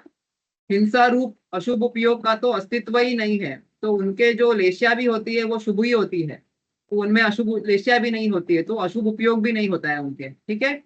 ऐसी अंतरंग दशा सहित बाह्य और जो अंतरंग में तो ये सब चीजें रहेंगी, और बाहर में कैसे रहेंगे? 28 मूल गुणों का पालन करते हुए दिगंबर छठे गुणस्थान वाले मुनिराज है, उनको हमने मध्यम अंतरात्मा कहा है। और दूसरे कौन है जिसको हमने मध्यम अंतरात्मा कहा है? तो जिनके अनंतानुबंधी एवं अप्रत्याख्यानावरण दो कषाय चौकड़ी का अभाव हुआ है, मुनिराज के तो 3 का हुआ है, बराबर। और जिनके 2 का हुआ है वो पंचम गुणस्थान वाले संयता संयत देशव्रति कहते हैं हम इनको, ये भी मध्यम अंतरात्मा में आ जाते हैं, ठीक है। और जो सेकेंड पॉइंट में सम्यक दर्शन के बिना कभी धर्म का प्रारंभ नहीं हुआ है, उसे निश्चय सम्यक दर्शन नहीं है, वह जीव बहिरात्मा है। यहाँ ये पॉइंट क्यों लिखा है पता नहीं। जगन्य अंतरात्मा एक्चुअली सेकंड लाइन में तो सम्यक दृष्टि को बताया है, यहाँ पर बोल रहे हैं कि सम्यक दर्शन के बिना धर्म का प्रारंभ भी नहीं होता है, तो जिसको सम्यक दर्शन नहीं है वो बहिरात्मा है, ठीक है। और जिसको सम्यक दर्शन है लेकिन अभी चारित्र में कुछ डेवलपमेंट नहीं हुआ है ज्यादा, ये सब कषाय चौकड़ी का अभाव नहीं हुआ है बाकी का, वो जो है ऐसे सम्यक दृष्टि को हम जगन्य अंतरात्मा कहेंगे, ठीक है। जगन्य अंतरात्मा चौथे गुणस्थान, 5वें और छठे गुणस्थान मध्यम अंतरात्मा, और 7वें से 12वें गुणस्थान तक उत्तम अंतरात्मा। उत्तम। ठीक है ना। और परमात्मा दो प्रकार के बताए हैं, सकल और निकल। जो अरिहंत भगवान अरिहंत परमात्मा वे सकल यानी शरीर सहित परमात्मा है। अच्छा निकल मैंने एक मिस्टेक कर दिया आपको, जो निकल है मैंने 14वां गुणस्थान किया, ऐसा नहीं है, वो अयोगी केवली है, उनकी शरीर है। निकल परमात्मा यानी कि शरीर के बिना वाले वो सिद्ध परमेष्टि है। सॉरी, पता नहीं मेरा ध्यान ये हो गया थोड़ा। ठीक हाँ है, तो निकल देखो कल मतलब मतलब विदाउट शरीर। शरीर वाले। हाँ कल मतलब शरीर वाले, तो सकल परमात्मा जो है वो 13th एंड 14th गुणस्थान वाले आ जाएंगे, अरियन परमेष्टि। संयोग एंड अयोग केवली दोनों आ जाएंगे। ठीक है, और जो निकल परमात्मा है वो सिद्ध परमेष्टि आएंगे, विदाउट शरीर। अच्छा, सॉरी, हाँ पता नहीं सकल इज कैसे। 13 एंड 14 और निकल इज हाँ सिद्ध। हाँ ओके ओके। ठीक है। देखो श्री अरिहंत परमात्मा वे सकल यानी शरीर सहित परमात्मा है, और सिद्ध परमात्मा वे निकल परमात्मा है। वे दोनों सर्वज्ञ होने से लोक और अलोक सहित सर्व पदार्थों को त्रिकालवर्ती संपूर्ण स्वरूप को एक समय में युगपत एक साथ जानने देखने वाले हैं। अभी यहाँ पर केवल ज्ञान का डिस्क्रिप्शन कर रहे हैं कि सभी पदार्थ है त्रिकालवर्ती, जितने भी यानी कि भूत के और भविष्य के और वर्तमान के तीनों काल के संपूर्ण पदार्थों की सभी पर्यायों को एक साथ एक समय में जानते हैं और देखते हैं, ज्ञाता दृष्टा है उसे। इससे निश्चित होता है कि जिस प्रकार सर्वज्ञ का ज्ञान व्यवस्थित है, उसी प्रकार उनके ज्ञान में ज्ञेय सर्वद्रव्य छह द्रव्यों की त्रैकालिक कर्मप्रद पर्याय निश्चित व्यवस्थित है। कोई पर्याय उल्टी सीधी अथवा अव्यवस्थित नहीं होती है, ऐसा सम्यक दृष्टि जीव मानता है। तो जैसे भगवान ने देखा है वैसा होता है, या फिर जैसा होने वाला है वो भगवान ने ऑलरेडी देखा है, ऐसा मानना। ठीक है, जिसकी ऐसी मान्यता नहीं होती है वह स्व पर पदार्थों का निश्चय न होने से शुभाशुभ विकार और परद्रव्यों के साथ कर्ता बुद्धि एकता बुद्धि होती ही है, इसलिए वह जीव बहिरात्मा है। तो जिसके एकत्व ममत्व कर्तत्व भोक्तृत्व ऐसी बुद्धि अभी बची है वो बहिरात्मा है, क्योंकि वो मिथ्या दृष्टि है। ठीक है, आया ना ख्याल में इतना। आगे का छंद पढ़ते हैं हम। इसमें निकल परमात्मा का लक्षण तथा परमात्मा के ध्यान का उपदेश, तो भी सिद्ध परमेष्टि का जो डिस्क्रिप्शन यहाँ पर आएगा अगले वाले इसमें। ज्ञान शरीरी त्रिविध कर्म फल वर्जित सिद्ध महंता, ते हैं निकल अमल परमात्म भोगे शर्म अनंता। बहिरात्मता हेय जानी तजी अंतर आत्म हुजे, परमात्म को ध्याय निरंतर जो नित आनंद पूजे। तो यहाँ पर बता रहे हैं जो भगवान है उनको अभी फिजिकल शरीर नहीं है, कैसा है, ज्ञान का ही शरीर है। बराबर, तीन विध कर्ममल, कौन से कर्ममल नहीं है, कौन से और तीन टाइप के कर्म। आप म्यूट पे हो क्या? हाँ वही भाव कर्म द्रव्य कर्म और नौ कर्म का बोल रहा है वेरी ना। गुड, हाँ। तो अभी वो तीनों कर्म निकल गए और शरीर क्या है, सिर्फ ज्ञान शरीर ही है। ऐसे तीनों कर्मों से वर्जित जो है वो जिनका सिर्फ ज्ञान ही उनका शरीर है, वो कौन है, सिद्ध महंता, सिद्ध सिद्ध भगवान है, हाँ। महान सिद्ध भगवान। ठीक है, ते है निकल अमल परमात्म, अमल यानी अभी उनमें मैल नहीं है, यानी कोई कर्म नहीं है कोई भी टाइप का। निकल यानी विदाउट शरीर। ठीक है, परमात्मा उत्कृष्ट आत्मा है वो अभी। भोगे शर्म अनंता, ऐसे जो आत्मा है वो अनंत काल तक शर्म यानी सुख को भोगते हैं। कैसा, निराकुल सुख जो होता है मोक्ष का, उसको अनंत काल तक भोगते हैं। बहिरात्मता हेय जानी, यानी कि बहिरात्मापना जो है उसको हमको हेय जानना है, यानी कि उसको छोड़ने योग्य जानना है। उसको त्याग तजी यानी कि त्याग करो उसका। और अंतरात्म को ग्रहण करने योग्य समझो, अंतरात्मा होना है, मुझे यानी अंतरात्मा होना चाहिए आपको। परमात्म को ध्यान निरंतर जो नित आनंद पूजे, कैसा होगा, शुरुआत कैसे होगी, तो परमात्मा का आप ध्यान करो। ठीक है, इससे आपको नित्य यानी कि हमेशा अनंत तक आपको आनंद प्राप्त होगा। ठीक है, आनंद पूजे। इसका भावार्थ पढ़ते हैं। औदारिक आदि शरीर रहित शुद्ध ज्ञानमय द्रव्य भाव नो कर्म रहित निर्दोष और पूज्य सिद्ध परमेष्टि निकल परमात्मा कहलाते हैं। वे अक्षय अनंत काल तक अनंत सुख का अनुभव करते हैं। इन तीन में बहिरात्मपना मिथ्यात्व सहित होने के कारण हेय है, इसीलिए आत्म हितैषियों को चाहिए कि उसे छोड़कर अंतरात्मा बनकर परमात्मा पना प्राप्त करे, क्योंकि उससे सदैव संपूर्ण और अनंत आनंद की प्राप्ति होती है। ठीक है, सेम जो अभी बताया ना वही लिखा है। आया ख्याल में? बहिरात्मापना छोड़ना है, अंतरात्मापना ग्रहण करना है, उसको हेय मानना है, उसको उपादेय मानना है, और अल्टीमेट अपने मिशन जो है गोल तक पहुंचने की कोशिश करना है। ठीक है, अभी जीव पदार्थ का जो है उन्होंने जीवों का डिस्क्रिप्शन कर दिया, अंतरात्मा बहिरात्मा परमात्मा का।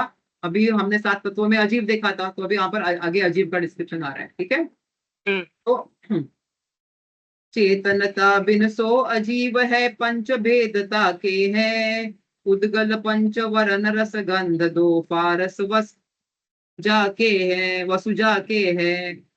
जिय पुद्गल को चलन सहाई, धर्म द्रव्य अनुरूपी, तिष्ठता हो या अधर्म सहाई, जिन बिन मूर्ति निरूपी।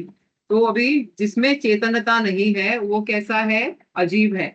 इसमें चेतनता है वो जीव है, और बाकी सब कैटेगरी में आते हैं नॉट जीव। नॉट जीव मीन्स अजीव, बराबर।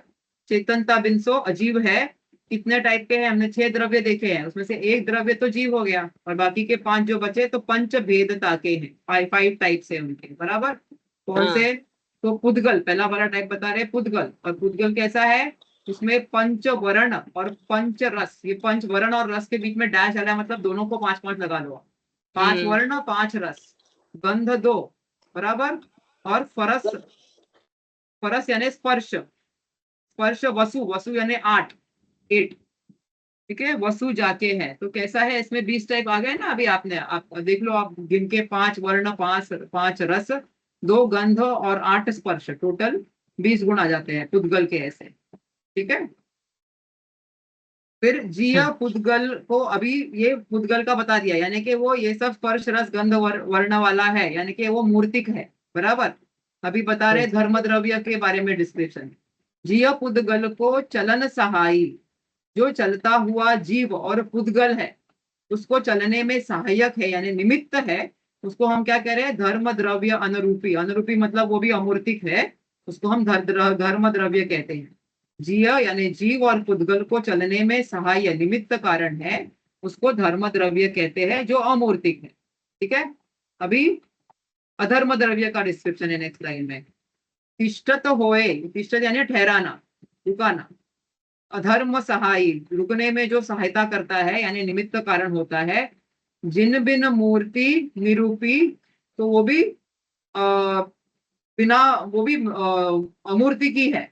ठीक है, वैसा टाइप का जो है उसको हम क्या कहते हैं? अधर्म द्रव्य। ठीक है, जिनेन्द्र भगवान ने उसे अधर्म धर्म द्रव्य कहा है, जिन बिन मूर्ति निरूपी। मतलब उसका निरूपण कैसे किया जिनेन्द्र भगवान ने? कि वो भी बिन मूर्त वाला है, अमूर्तिक है। ठीक है, तो इसका भावार्थ पढ़ते हैं हम। जिसमें चेतना यानी कि ज्ञान दर्शन अथवा जानने देखने की शक्ति नहीं होती है उसे अजीव कहते हैं। उस अजीव के 5 भेद है, उद्गल, धर्म, अधर्म, आकाश और काल। जिसमें रूप रस गंध वर्ण और स्पर्श होते हैं उसे पुद्गल द्रव्य कहते हैं। जो स्वयं गति करते हुए जीव और पुद्गल को चलने में निमित्त कारण होता है वह धर्म द्रव्य है। और जो स्वयं गति पूर्वक पहले चल रहा होता है और फिर उसको स्थिर हो जाता है, फिर रुक जाता है, ऐसे जीव और पुद्गल को स्थिर रहने में जो निमित्त कारण है वह अधर्म द्रव्य है। जिनेन्द्र भगवान ने इन धर्म और अधर्म द्रव्यों को आगे, जिनेन्द्र भगवान ने इन धर्म अधर्म द्रव्यों को तथा जो आगे कहे जाएंगे उन आकाश और काल द्रव्यों को अमूर्तिक कहा है। ठीक है, अमूर्तिक यानी इंद्रियों से नजर नहीं आते हैं, हमको नहीं दिखते हैं, केवल ज्ञान में सब दिखता है। ठीक है, अभी आकाश काल और का डिस्क्रिप्शन होगा। अभी देखो, अभी 2 ही, और इसमें आश्रम का भी आ जाएगा, क्योंकि अभी वो 7 तत्वों का वर्णन कर रहे हैं ना। तो जीव का बता दिया उन्होंने, 3 टाइप की आत्मा के बारे में। फिर अजीव में बाकी के द्रव्यों को बता दिया। फिर आश्रव, ये जीव अजीव की जो पर्याय है आश्रव आदि, उसको भी आगे बताएंगे। अभी 7 तत्वों के ऐसे प्ररूपण करेंगे इसमें। तो अभी आकाश और काल और आश्रव को इन 4 लाइन में बताने वाले हैं। ठीक है, सकल द्रव्य को वास जास में सो आकाश पिछानो, नियत वर्तना निष दिन सो व्यवहार काल परिमाणो। यो अजीब सब, यो अजीब अब आश्रव सुनिए मन वच काय त्रियोगा, मिथ्या अविरत अरु कषाय प्रमाद सहित उपयोगा। सकल द्रव्य को वास यानी जगह देता है, जो अवगाहन के लिए जगह देता है, चास में जिसमें जगह मिलती है बाकी के सभी द्रव्यों को, उसको क्या कहना है? आकाश। आकाश। तो आकाश पिछानो, उस द्रव्य को हम आकाश कहेंगे। ठीक है। नियत वर्तना, निश्चय से जो स्वयं वर्तना जिसका लक्षण है, यानी कि परिणमन करना जिसका लक्षण है, निष्दिन हर समय, उसको हम निशिदिन यानी दिन रात इसका लक्षण है, निशि यानी रात और दिन मतलब दिन, ऐसा उसको हम कहते हैं व्यवहार निश्चय काल। और उसकी उसकी अपेक्षा से जो दूसरे द्रव्यों में परिणमन का निमित्त बनता है उसको व्यवहार काल कहते हैं। जिसको हम ऐसे गिनते हैं ना मिनट में, टाइम में वगैरह, उसको व्यवहार काल कहते हैं। और जो स्वयं काल द्रव्य है, जो परिणमन कर रहा है स्वयं, जिसका लक्षण ही वो है काल द्रव्य, वो निश्चय से काल द्रव्य। तो ये निश्चय काल और व्यवहार काल दोनों को जानना है। ठीक है। यो अजीव अब आश्रव सुनिए, ये सब अजीव का डिस्क्रिप्शन हो गया। अभी आश्रव जो जीव अजीव की पर्याय हैं उसके बारे में डिस्कशन कर रहे हैं। आश्रव सुनिए, मन वच काय त्रियोगा, यानी कि योग, उसमें एक पांच कारण बताते हैं आश्रव के बराबर, जिसमें सबसे पहला मिथ्यात्व बताते हैं, फिर अविरति, कषाय, प्रमाद और योग। तो योग क्या होता है? मन वचन काय की चंचलता। तो उसमें पहला कारण उन्होंने मन वच आश्रव के 5 कारण। हाँ देखो, अगर आप देखोगे ना ऐसे ध्यान से, गुणस्थान याद करोगे ना, तो आपको कारण बहुत इजीली याद हो जाएंगे। पहले गुणस्थान से लेके, पहले गुणस्थान मिथ्यात्व वाला है बराबर। हाँ। तो मिथ्यात्व मेन कारण है सबसे बड़ा। दादा कहते हैं ना उसको, दादा, पाप का दादा, बराबर हाँ। मिथ्यात्व। उसके बाद में थोड़ा थोड़ा चारित्र आने लगता है, तो कषायों का पहले, उसके बाद में जो सम्यक दृष्टि है उसमें अभी कोई भी व्रत नहीं है, तो अविरति दूसरा कारण, बराबर अविरति। फिर बाद में आप प्रमत्त सैयद गुणस्थान को याद करो तो प्रमाद याद रहेगा आपको। उसके बाद में बाकी की कषाय धीरे धीरे जाने लगती है, 12वें गुणस्थान तो कषाय, और सबसे लास्ट में जाता है योग, मन वचन काय की चंचलता जो बोलते हैं योग। तो ये 5 कारण बताए, तो इसे गुणस्थान के लेवल याद करोगे ना तो आपको पांचों कारण याद हो जाएंगे ऐसे, मिथ्यात्व, अविरत, प्रमाद, कषाय और योग। कहीं कहीं यही ऐसे ही मतलब यही क्रम में बताते हैं और कहीं कहीं अलग क्रम में भी बताते हैं। तो यहाँ पर उन्होंने योग पहले बताया है और मिथ्यात्व और अविरत, कषाय और प्रमाद नहीं, बाद में बताया है। योग मतलब मन वचन काया का क्या चीज? मन वचन चंचलता। काया। देखो एक्चुअल जो योग का डेफिनेशन है ना, तो वो तो होता है आत्म प्रदेशों की चंचलता को योग कहते हैं, बराबर। आत्मा के जो प्रदेश है ना उसमें कंपन होता रहता है। एक्चुअल में आप सिद्धांत पढ़ोगे तो उसको ही योग कहते हैं। लेकिन उसकी अपेक्षा से, उसकी वजह से मन वचन काय की जो प्रवृत्ति होती है उसको व्यवहार से योग कहते हैं। तो अभी वो यहाँ पर सिद्धांत तो नहीं पढ़ा रहे हैं अपने को, यहाँ पर उपदेश दे रहे हैं कि कैसे आपको मोक्ष मार्ग में चलना है आगे। इसीलिए उन्होंने यहाँ पर व्यवहार के हिसाब से बता दिया, मन वचन काय का जो मूवमेंट है उसको योग है। लेकिन सिद्धांत में कारण तो अलग ही चीज है। आत्म अच्छा। प्रदेशों हाँ। के कंपन को योग कहते हैं, इतना आप लिख लो कहीं पे। फिर जब आगे आगे बढ़ेंगे तो आपको आगे आगे और क्लैरिटी आएगी, तो और समझ में आएगा। ठीक है। हाँ। ठीक है। ठीक है, अभी हम यहाँ भावार्थ पढ़े। हाँ। जिसमें 6 द्रव्यों का निवास है उस स्थान को आकाश कहते हैं। जो अपने आप बदलता है और अपने आप बदलते हुए अन्य द्रव्यों को बदलने में निमित्त हो, उसे निश्चय काल कहते हैं। रात, दिन, घड़ी, घंटा आदि जो है वो व्यवहार काल कहा जाता है। तो जो काल द्रव्य स्वयं है वो निश्चय काल, और जो उसकी अपेक्षा से जो टाइम वगैरह बताते हैं वो व्यवहार काल। ठीक है। व्यवहार है। हाँ। इस प्रकार अजीव तत्व का वर्णन हुआ। अब आश्रय तत्व का वर्णन करते हैं। उसे मिथ्या ज्ञान, अविरत, प्रमाद, कषाय और योग, ऐसे 5 भेद होते हैं, बराबर। आश्रव और बंध के दोनों के भेद है, लेकिन दोनों में भेद है। देखो, जीव के जो मिथ्यात्व, मोह, राग, द्वेष रूप परिणाम है वो तो भाव आश्रव है, बराबर। द्रव्य आश्रव तो हमको पता है जो कर्मों का आना है, और जो भाव करते हैं हम, राग द्वेष मिथ्यात्व के परिणाम, वो भाव आश्रव है। लेकिन उस ही परिणामों में स्थित रहना, उसको हम बंध कहते हैं। वो मलिन भावों में स्निग्धता, यानी कि उसका जो चिकटपना है उसमें रुक जाना, उसको भाव बंध कहते हैं। ठीक है। अभी यहाँ पर आगे आश्रव त्याग का उपदेश और बंध सबर और निर्जरा का लक्षण बताते हैं। ठीक है, आश्रव बताया तो अभी बता रहे हैं कि आश्रव ग्रहण करने योग्य नहीं है, यह है, तो वो बता रहे हैं आगे, तो हम आगे का पढ़ते हैं। ये ही आत्म को दुख कारण ताते इनको तजिए, जीव प्रदेश बंधे विधि सो बंधन कभू न सजिए। शम दम ते जो कर्म न आवे सो सौवर आदरिये, तप बल ते विधि झरन निर्जरा ताहि सदा आचरिये। देखो, ये ही आत्म को दुख के कारण है। कौन से जो आश्रव के ऊपर कारण बताया है, ये आत्मा को दुख देने के कारण है। तो क्या करना है इनको, इनका त्याग करो, ताते इनको तजिए, इसीलिए इनको त्यागो आप। ठीक है, जीव प्रदेश बंधे विधि सो। ठीक है, विधि, यहाँ पर विधि का मतलब क्या दिया है, कर्मों से। अच्छा, तो ये जो जीव प्रदेश है वो किससे बंध गए हैं, कर्मों से बंधे हैं, और बंधन तो कभी भी सजता नहीं है। बराबर, सब जो अकेला चीज है वही जगत में सबसे सुंदर है, ऐसा हम बाद में समय सार में भी पढ़ेंगे कि जो एकत्व निश्चयगत आत्मा है अथवा कोई भी द्रव्य जो एकत्व में है, अपने आप में है, वो दुनिया में सबसे सुंदर है। बराबर, और बंधन कभी भी सजता नहीं है, मतलब कभी भी शोभा नहीं देता है, तो वो बंधन को तो त्यागना ही है आपको। कैसे त्यागते हैं, शम दमते जो कर्म न आवे सो सवर आदरिये। पहले तो कर्मों का आना रोकना है। बराबर, कर्म आ रहे थे और बंद रहे थे, तो पहले तो वो देखो नीचे वो बोट दिखाई है, तो बोट में सवर तत्व जो दिखाया है, और नीचे वाले में लेफ्ट में पहले होल बंद करना है। बराबर, कर्मों का आना बंद करना है। कैसे करना है, शमन और दमन से। तो शमन क्या होता है, शमन यानी कि समता में रहना, कषाय नहीं करना।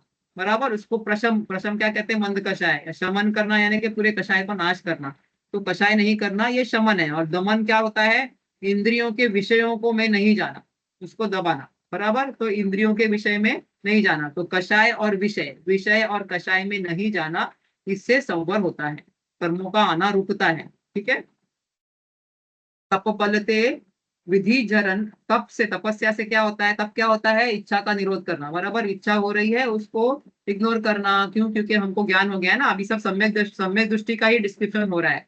सम्यक दृष्टि को ज्ञान होता है, मैं भिन्न हूं, पर चीजें भिन्न है, तो उसमें उसको इच्छा होती है, तो भी वो अपनी भिन्नता भेद विज्ञान से प्रैक्टिस करता है कि ये मेरा स्वभाव नहीं है, ये शरीर की मांग है, या जो भी है, तो उसको इग्नोर करो, मैं ज्ञाता दृष्टा हूं करके ऐसे। तो ऐसी तपस्या जो है जिसमें इच्छा का निरोध होता है, उसका जो अपना आत्मबल से जो वो इच्छा का निरोध करता है, उससे क्या होती है, निर्जरा होती है। विधि झरन यानी कर्म का झरना होता है, जिस झरना मतलब निकलना, उसको निर्जरा कहते हैं। तत्ता ही सदा आचरिए, वैसा आचरण करना चाहिए हमेशा। ठीक है, तो भावार्थ पढ़ते हैं। ये मिथ्यात्वादी ही आत्मा को दुख का कारण है, किंतु पर पदार्थ दुख का कारण नहीं है। इसीलिए अपने दोष रूप मिथ्या भावों का अभाव करना चाहिए। स्पर्शों के साथ पुद्गलों का बंध, रागादि के साथ जीव का बंध, और अन्योन्य अवगाह वो पुद्गल जीवात्मक बंध कहा है प्रवचन सार में। ठीक है, राग परिणाम मात्र ऐसा जो भाव बंध है। तो ये जो राग परिणाम है, राग आदि, ये पुद्गल के साथ में जो बंध है वो तो द्रव्य बंध है। बराबर, और उसके साथ में जो हमारे राग से जो बंध होता है वो भाव बंध है। वह द्रव्य बंध का हेतु होने से वही निश्चय बंध है। तो देखो, हमने मोक्ष मार्ग में भी पढ़ा था कि सब चीजें उन्होंने बताई थी, उसके बाद में क्या कहा था, सबसे मूल कारण जो है वो कषाय है, जो भाव में होती है। तो जिसको बंद नहीं करना हो, एक सेंटेंस का बोल्ड में लिखा था नीचे उन्होंने, जिन्हें कषाय नहीं करना है, जिन्हें बंद नहीं करना है, वो कषाय ना करे, ऐसा उन्होंने अल्टीमेटली उसका एक डिसीजन दिया था कि भैया आपको बंद नहीं करना है कर्मों का, तो कषाय को छोड़ दो करके, ऐसा। तो यहाँ पर यही बता रहे कि जो द्रव्य बंद होता है वो तो पुद्गल है, उससे तो अपना अत्यंत अभाव है।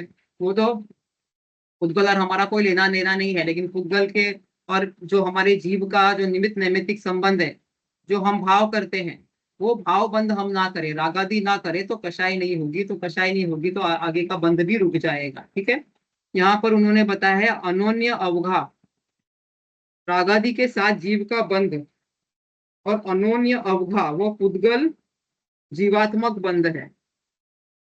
अवघा मतलब सेम, अवघा मतलब स्पेस, अनोन्य मतलब सेम स्पेस, तो वो एक क्षेत्र अवगा जो स्पेस शेयरिंग है ना, हम पढ़ते हैं ना, जो जीव का और कर्मों का, पुद्गल का, आत्मा का जो बंध है उसको एक क्षेत्र अवगाह संबंध कहते हैं। मतलब दे शेयर द सेम स्पेस। आत्मा के प्रदेश में ही आके ये कर्म बंध जाते हैं, बराबर कॉन्ट्रैक्ट में चले आते हैं वो। फिर जब हम कषाय नहीं करते हैं, छोड़ते हैं, तो ये छूट जाते हैं धीरे धीरे। तो वो एक क्षेत्र अवगाह जो संबंध है उसको यहाँ पर अन्योन्य अवगाह कहा है।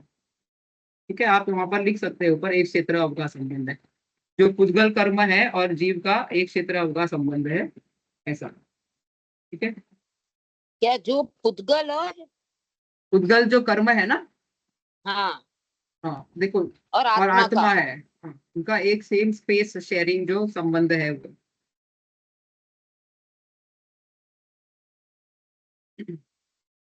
ठीक है, हम्म। तो ये राग जो है, ये कषाय जो है वो छोड़ने योग्य है, तो उसको छोड़ो, ऐसा। ठीक है, नेक्स्ट पॉइंट लिखा है, मिथ्यात्व और क्रोधादि रूप भाव, उन सबको सामान्य रूप से कषाय कहा जाता है। बराबर, जो मिथ्यात्व है और सब जो चारित्र मोहनी की जो सब विभाव भाव है, क्रोध मान माया लोभ, उन सबको क्या कहते हैं हम लोग, कषाय। बराबर, ऐसे कषाय के अभाव को शमन कहते हैं, शम कहते हैं। वहां पर दिया ना शम और दम, ऐसे। तो वो क्या है वो बता रहे, तो कषाय का अभाव करना उसको शम कहते हैं। और दम क्या है, दम अर्थात जो ज्ञेय ज्ञायक संकर दोष टालकर, इंद्रियों को जीत कर, ज्ञान स्वभाव द्वारा अन्य द्रव्य से अधिक आत्मा को जानता है, उसे निश्चय नय में स्थित साधु वास्तव में जितेंद्रिय कहते हैं। देखो, ज्ञेय ज्ञायक संकर दोष क्या होता है मैं बताती हूँ आपको। हमारा जो ज्ञान है, बराबर, उसमें सब चीजें दिखती है, जो दिखती है वो सब चीजें क्या है, ज्ञेय है। तो हम क्या करते हैं, उसको अपना मान लेते हैं। संकर यानी मिक्स करना, दोष यानी उसको अपना मानना। तो ये जो ज्ञेय और ज्ञायक में भेद विज्ञान होना चाहिए था कि ये मैं हूँ और ये जो बाकी दिख रहा है वो मेरे ज्ञान में झलक रहा है, ये मेरा नहीं है, या मैं नहीं हूँ, मुझसे भिन्न है। तो हम क्या करते हैं, उसको मिक्स करते हैं, तो वो संकर दोष हो जाता है। ज्ञेय और ज्ञायक, आत्मा और ज्ञाय, जो ज्ञेय में दिख रहा है उसको मिक्सचर करना, वो भेद विज्ञान नहीं करना, वो एक संकर दोष है। उसको टाल देना चाहिए, यानी कि भेद विज्ञान करना चाहिए, ऐसा अपने में और पर में भेद विज्ञान करो। इंद्रियों को जीतो, यानी कि विषयों में नहीं उलझो, ऐसा। और अपने ज्ञान स्वभाव द्वारा अन्य द्रव्य से अधिक आत्मा को जानना चाहिए। जानता है जो, मतलब जो जानता है कि जो मैं ज्ञान हूँ वही मैं हूँ, और जो अन्य द्रव्य है वो अधिक यानी भिन्न है यहाँ पर। ठीक है, अन्य द्रव्यों को भिन्न जानो, और मैं आत्मा हूँ, मैं ज्ञान स्वरूप हूँ। ये जो मेरे झलक रहे हैं ज्ञेय में वो मेरे नहीं है, सिर्फ दिख रहे हैं। मैं दर्पण हूँ और ये दर्पण में दिखने वाली पर्याय हैं, ऐसा अपने आप को भेद विज्ञान से समझाना चाहिए। बराबर, उस ऐसा जो करता है वो निश्चय से, उसको क्या कहते हैं, जितेंद्रिय, उसने इंद्रियों को जीत लिया। तो यहाँ पर उन्होंने इंद्रियों को जीतना ये दमन और कषायों को जीतना ये शमन, ऐसा बताया है। बराबर, इंद्रियों को जीतना अर्थात विषयों को जीतना, इंद्रियों के विषय को जीतना। ठीक है, हम्म। स्वभाव और प्रभाव के भेद ज्ञान द्वारा द्रवेंद्रिय भावेंद्रिय तथा उनके विषयों से आत्मा का स्वरूप भिन्न है, यदि को वही बता रहे हैं यहाँ पर। ऐसा जानना उसे इंद्रिय दमन कहते हैं। परंतु आहार आदि तथा पांच इंद्रियों के विषय रूप बाह्य वस्तु के त्याग रूप जो मंद कषाय है, उसे वास्तव में इंद्रिय दमन नहीं होता, क्योंकि वह तो शुभ राग है, पुण्य है, इसीलिए बंध का कारण है, ऐसा समझना। देखो, इसमें जो भेद विज्ञान करके समझता है कि मैं इससे अलग ही हूँ, मैं हूं ही नहीं, उसको तो प्रॉपर निर्जरा होगी या सबर होएगा एटलीस्ट। सब नहीं है अभी, लेकिन ज्ञान तो सही हो गया है ना कि ये मैं नहीं हूँ, तो उसको तो सबर हो रहा है।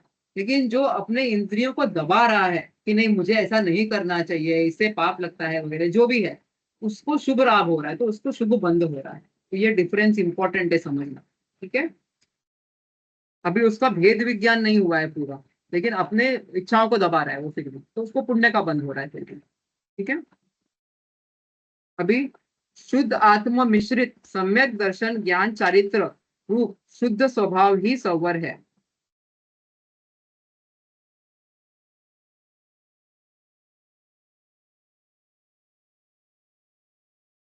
ठीक है, शुद्ध आत्मा मिश्रित सम्यक दर्शन मतलब अभी जितना जितना तो उसको थोड़ा बहुत ज्ञान शुद्ध शुद्ध उपयोग है उसको, और थोड़ा थोड़ा शुभ भाव है, तो इसके लिए मिश्रित कहा हुआ है यहाँ पर। बराबर, शुद्ध आत्मा मिश्रित जो है उसमें सम्यक दर्शन ज्ञान चारित्र रूप जो शुद्ध भाव है उसको ही सवर है।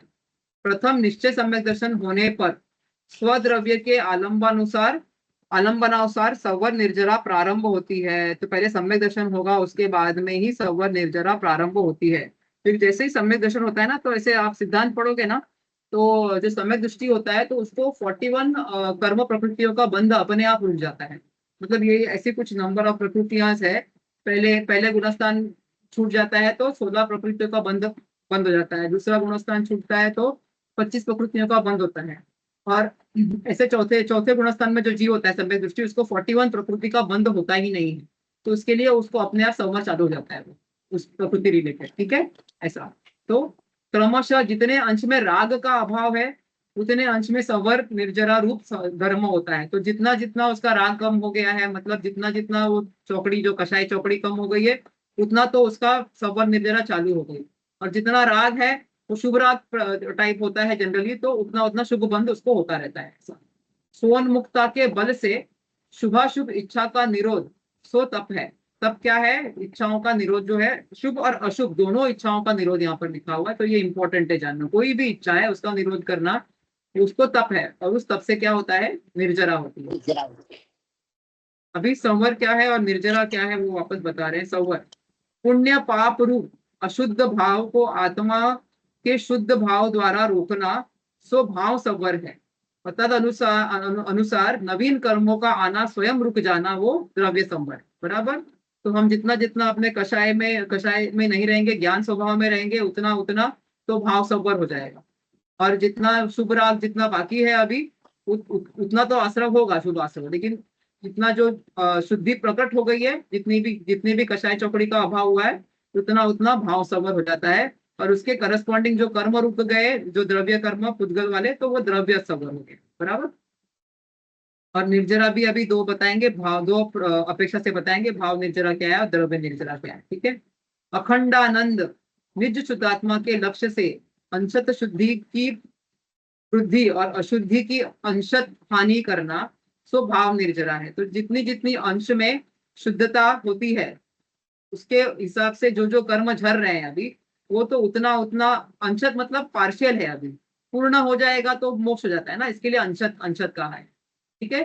तो अंशत जितने जितने कर्म झर रहे हैं, उसको हम भाव से भाव निर्जरा कहेंगे। और जो फिजिकली जो कर्म, जितनी शुद्धि बढ़ती जा रही है आत्मा की, वो भाव निर्जरा है।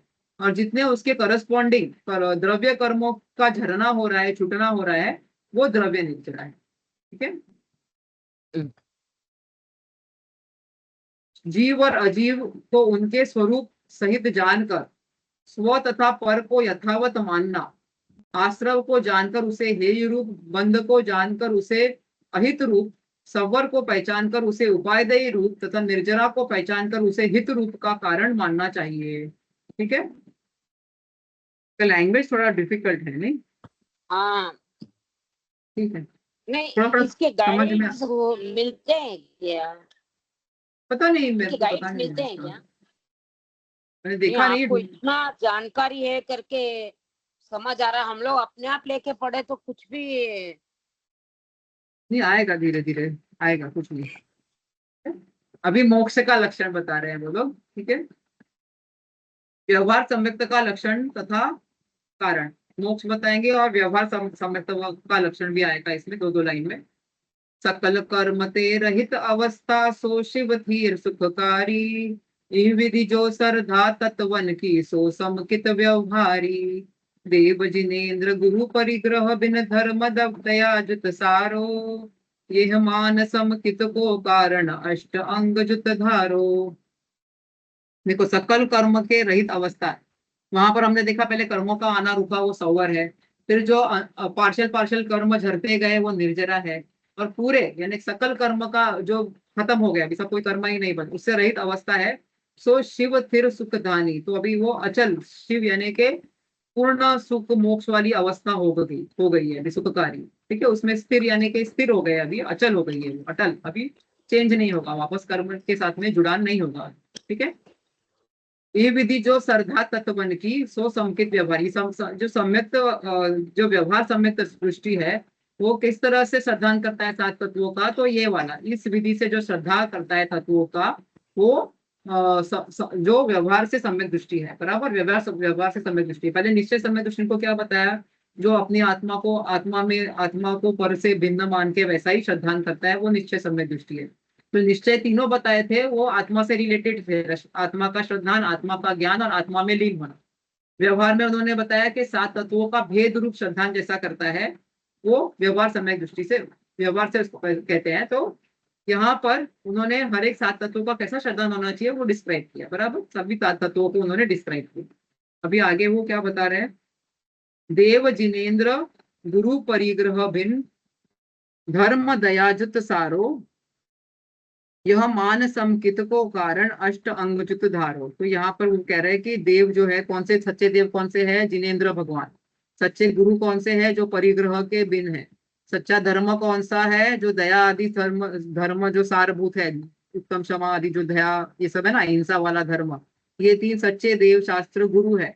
यह मानकर समिकित को कारण, ये भी क्या है, इनको मानना सम्यक्त्व का कारण है। सच्चे देव शास्त्र गुरु, 7 तत्वों का श्रद्धा, जैसे भगवान ने बताया वैसा, जैसे देव शास्त्र गुरु है सच्चे, उनका वैसा के वैसा श्रद्धान करना, ये सम्यक्त्व का कारण है।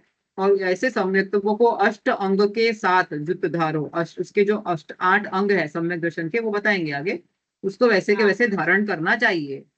ठीक है, सम्यक दर्शन के 8 अंग आगे आएगा। हाँ आएगा। ठीक है, इधर नहीं आएगा तो और आगे आएगा, लेकिन आएगा, मैंने पढ़ा तो है कहीं पे, हाँ, आएगा, है इसमें नहीं ही है, कोई। नेक्स्ट वाले में ही है देखो। अच्छा। ठीक है, नेक्स्ट वाले में 25 दोष क्या है वो बताएंगे, तो आगे आगे 8 गुण भी आएंगे। ठीक है, देखो, अच्छा। सम्यक्त्व के 25 दोष तथा 8 गुण ये बता रहे हैं, और वो पूरा डिस्क्राइब किया है उन्होंने आगे आगे, तो ऐसा आप ये मत लो, आ जाएगा वो आगे। ठीक है, वसु का मतलब होता है 8। ठीक है, वसु मध्यटारी निर्वारी त्रिशठा, शट अनायतन त्यागो, शंकादिक वसु दोष बिना संवेगादिक चित पागो, अष्ट अंग अरु दोष पति 2503 संक्षेपे कहिए, बिन जाने ते दोष गुणन को कैसे तजिए गहिए। देखो बता रहे वसु मद यानी 8 टाइप के मद, हाँ, जो मान होता है ना, मान कषाय, 8 टाइप का मद यानी उसको टारो, बराबर, उससे उसको टालो, उससे निवारण करो, उसको हटाओ मतलब, बराबर। त्रिशठता ये कैसे है, ये मूढ़ता, यहाँ पर देखो त्रिशठता का, त्रिशठता यानी कि 3 टाइप की मूढ़ता, बराबर, 3 टाइप की मूढ़ता। ये 25 दोषों में आता है, 8 मद, 3 मूढ़ता, 6 अनायतन, बराबर, 6 अनायतन त्यागो, और शंकादि 8 जो दोष है अनायतन ना। मतलब? देखो जो धर्म के स्थान नहीं है ना, उनको अनायतन कहते हैं। कुदेव, कुगुरु और कुधर्म है जो, ठीक है, और उनके सेवक, 3 तो हो गए, कुदेव, कुगुरु और कुधर्म, और 3 उनके सेवक, कुदेव के सेवक, कुगुरु के सेवक और कुधर्म के सेवक। ये धर्म के स्थान नहीं है तो उनको अनायतन कहते हैं। आयतन जो होते हैं वो स्थान होता है, और जो धर्म के स्थान नहीं है उनको अनायतन कहते हैं। ठीक है, ठीक है, देखो यहाँ पर नीचे, एकदम नीचे दिया है अन प्लस आयतन। अनायतन यानी कि धर्म का स्थान न होना, एकदम नीचे लास्ट लाइन दिया है पेज पर। ठीक है, अच्छा। हाँ, ठीक है। फिर शंकादि 8, 8 दोष के बिना, जो आ, 8 गुण है ना, उसी के ऑपोजिट जो है वो उसके 8 दोष को टालना है यहाँ पर। वो 25 दोषों में ये उसको भी गिना है, जो निशंक, निकांक्षा वगैरह ऐसे है ना, 8 गुण जो बताया है, आगे आएंगे वो भी। उसके ऑपोजिट जो है शंका, आकांक्षा वगैरह, वो 8 दोष हो जाते हैं। ठीक है, और संवेग अधिक चित पागो। देखो संवेग जो है ना, संवेग यानी कि जो सम्यक दृष्टि होता है ना, वो भव भ्रमण से बहुत डरता है, इंद्रियों के सुखों में भी नहीं जाता है, क्योंकि उसको डर लगता है इससे मेरा और भव भ्रमण और आगे की गतियां बन जाएगी, ज्यादा अच्छा करूंगा फिर देव गति में जाऊंगा, फिर वहां अपनी आत्मा को भूल जाऊंगा, भोगों में लग जाऊंगा, तो उसको बहुत डर लगता है। तो ऐसे वाले डर को, उसको संवेग कहते हैं, बराबर। यहाँ पर संवेग आदिक में 4 चीजें आती है, एक संवेग है, एक प्रशम है, एक आस्तिक्य है, और एक अनुकंपा। आई थिंक यहाँ दिया भी है, देखो यहाँ पर, ये अन्य अन्यवार्थ व्यर्थ है ना, उसमें दिया है संवेग, अनुकंपा, आस्तिक्य और प्रशम। मिला आपको? 1 2 3 4th लाइन में नीचे जो अन्व्यार्थ है ना, उसमें 4th लाइन में दिया है, देखो संवेग, अनुकंपा, आस्तिक्य और प्रशम। अनुकंपा, आस्तिक्य और प्रशम। और संवेग ऊपर लिखा था। ये चार चीज संवेग आदि में ये चार चीजें होती है। ये लक्षण कहते हैं, संवेग दृष्टि होता है ना, उसके ये लक्षण होते हैं। जो संवेग आता है उसमें तो ये भय होता है उसको, भाव का। ठीक है, संसार का भय हो जाता है उसको। जो यहाँ पर जो अनुकंपा दिया है, मतलब बाकी के जीवों के प्रति करुणा आती है, कि जैसे मुझे मालूम पड़ा है कि निराकुल सुख किसमें है, सबको मालूम पड़ो, सबका कल्याण हो, ऐसी करुणा आती है, तो उसको अनुकंपा कहते हैं। आस्तिक्य मतलब जैसे भगवान ने सिद्धांत बताया है उसके ऊपर दृढ़ श्रद्धा हो जाता है। जो जैसा है सिद्धांत में, जैसे तत्व है, सत्व है वगैरह, सब पे दृढ़ श्रद्धा हो जाता है, उसको आस्तिक्य कहते हैं। और प्रशम यानी कि उसको, उसका जो कषाय है वो मंद हो जाती है, उसको प्रशम कहते हैं। और जो रहती है वो भी बची हुई जो शुभ राग वाली रहती है। ठीक है, तो ये सब आप कहाँ पढ़े? मतलब ये सब इतना नया है, पहले ये सब पढ़ा पढ़ा देते तो ये थोड़ा समझ में रहता ना। मेरे को याद नहीं अब कहाँ पढ़ा, लेकिन कहीं पढ़ा होगा मैंने पहले तो। वही वही हम लोग ये सब कुछ भी नहीं जान रहे हैं। लेकिन अभी आपने सुना ना, वैसे मैंने कहीं सुना होगा। अभी आप नेक्स्ट टाइम आप पढ़ोगे तो आप बोलोगे हाँ ये मैं तो सुना है, ऐसा हो जाएगा। हो जाएगा, कुछ याद नहीं है। भी रहना ना। बहुत याद होता है आपको, देखो अभी मुझे दिख रहा है आपको थोड़ा थोड़ा याद हो रहा है। अच्छी बात है। कुछ है? नहीं, कुछ भी तो नहीं। यहाँ पर देखो 25 का ब्रेक आप लिख दो, 8 मद, यहाँ पर 8 मद बराबर 3 मूर्ता, हाँ 6 अनायतन और 6 हाँ शंका आदि दोष, हो गया बराबर 25। ठीक हाँ है, ये 25 दोष है। फिर और 8 गुण जो बताए हैं अभी, अष्ट गुण और दोष 2500 तीन, अब वो आगे बताएंगे, संक्षेप में कहिए, मतलब आगे हम बताएंगे 8 गुण क्या है और 25 दोष क्या है। बिन जाने ते दोष गुणन को कैसे तजिए गई है। अरे इनको नहीं जानोगे गुण क्या है दोष क्या है, तो दोष को कैसे आप छोड़ोगे, तो हम बताने वाले हैं आपको डिटेल में, ऐसा। ठीक है, ऐसा। तो भावार्थ में अभी 8 मद, 3 मूर्ता, 6 अनायतन यानी कि अधर्म के स्थान, जो धर्म के स्थान नहीं है वो क्या हो गया, अधर्म के स्थान, और 8 शंकादि दोष। इस प्रकार सम्यक्त्व के 25 दोष हैं। संवेग, अनुकंपा, आस्तिक्य और प्रशन, ये सम्यक दृष्टि के होता है। सम्यक्त्व के अभिलाषी जीव को सम्यक्त्व के इन 25 दोषों का त्याग करके उन भावनाओं को मन में लगाना चाहिए। अब सम्यक्त्व के 8 गुण और 25 दोषों का संक्षेप में वर्णन किया जाता है, क्योंकि जाने और समझे बिना दोषों को कैसे छोड़ा जा सकता है तथा गुणों को कैसे ग्रहण किया जा सकता है। ठीक है, आगे का छंद पढ़ रहे हैं। स्पीड ठीक है ना अपना, हाँ। समझ ठीक। जिन वचन में शंका न धार, वृष भव सुख वांछा भाने, मुनि तन मलिन न देख घिनावे, तत्व कुतत्व पहचाने, निज गुण और अरूपर अवगुण ढाके वा निज धर्म बढ़ावे, कामादिक वर वृषते चिगते निज पर को सुदृढ़ावे। देखो यहाँ पर जो वृष वर्ड आया हुआ है ना, यहाँ पर जिन वच में शंका न धार, वृष, ये वृष बार बार आया है आगे भी, उसको आप, उसका मतलब धर्म है, तो आप चाहे तो वहां अंडरलाइन करके लिख दीजिए धर्म। तो जिन वच में शंका, ये बता रहे हैं वो न धार, यानी कि कैसा रहना चाहिए, जिन जिन वचन में शंका नहीं होनी चाहिए, बराबर वो क्या होगा, निशंकित अंग होगा, बराबर। भव न धार वृष धर्म,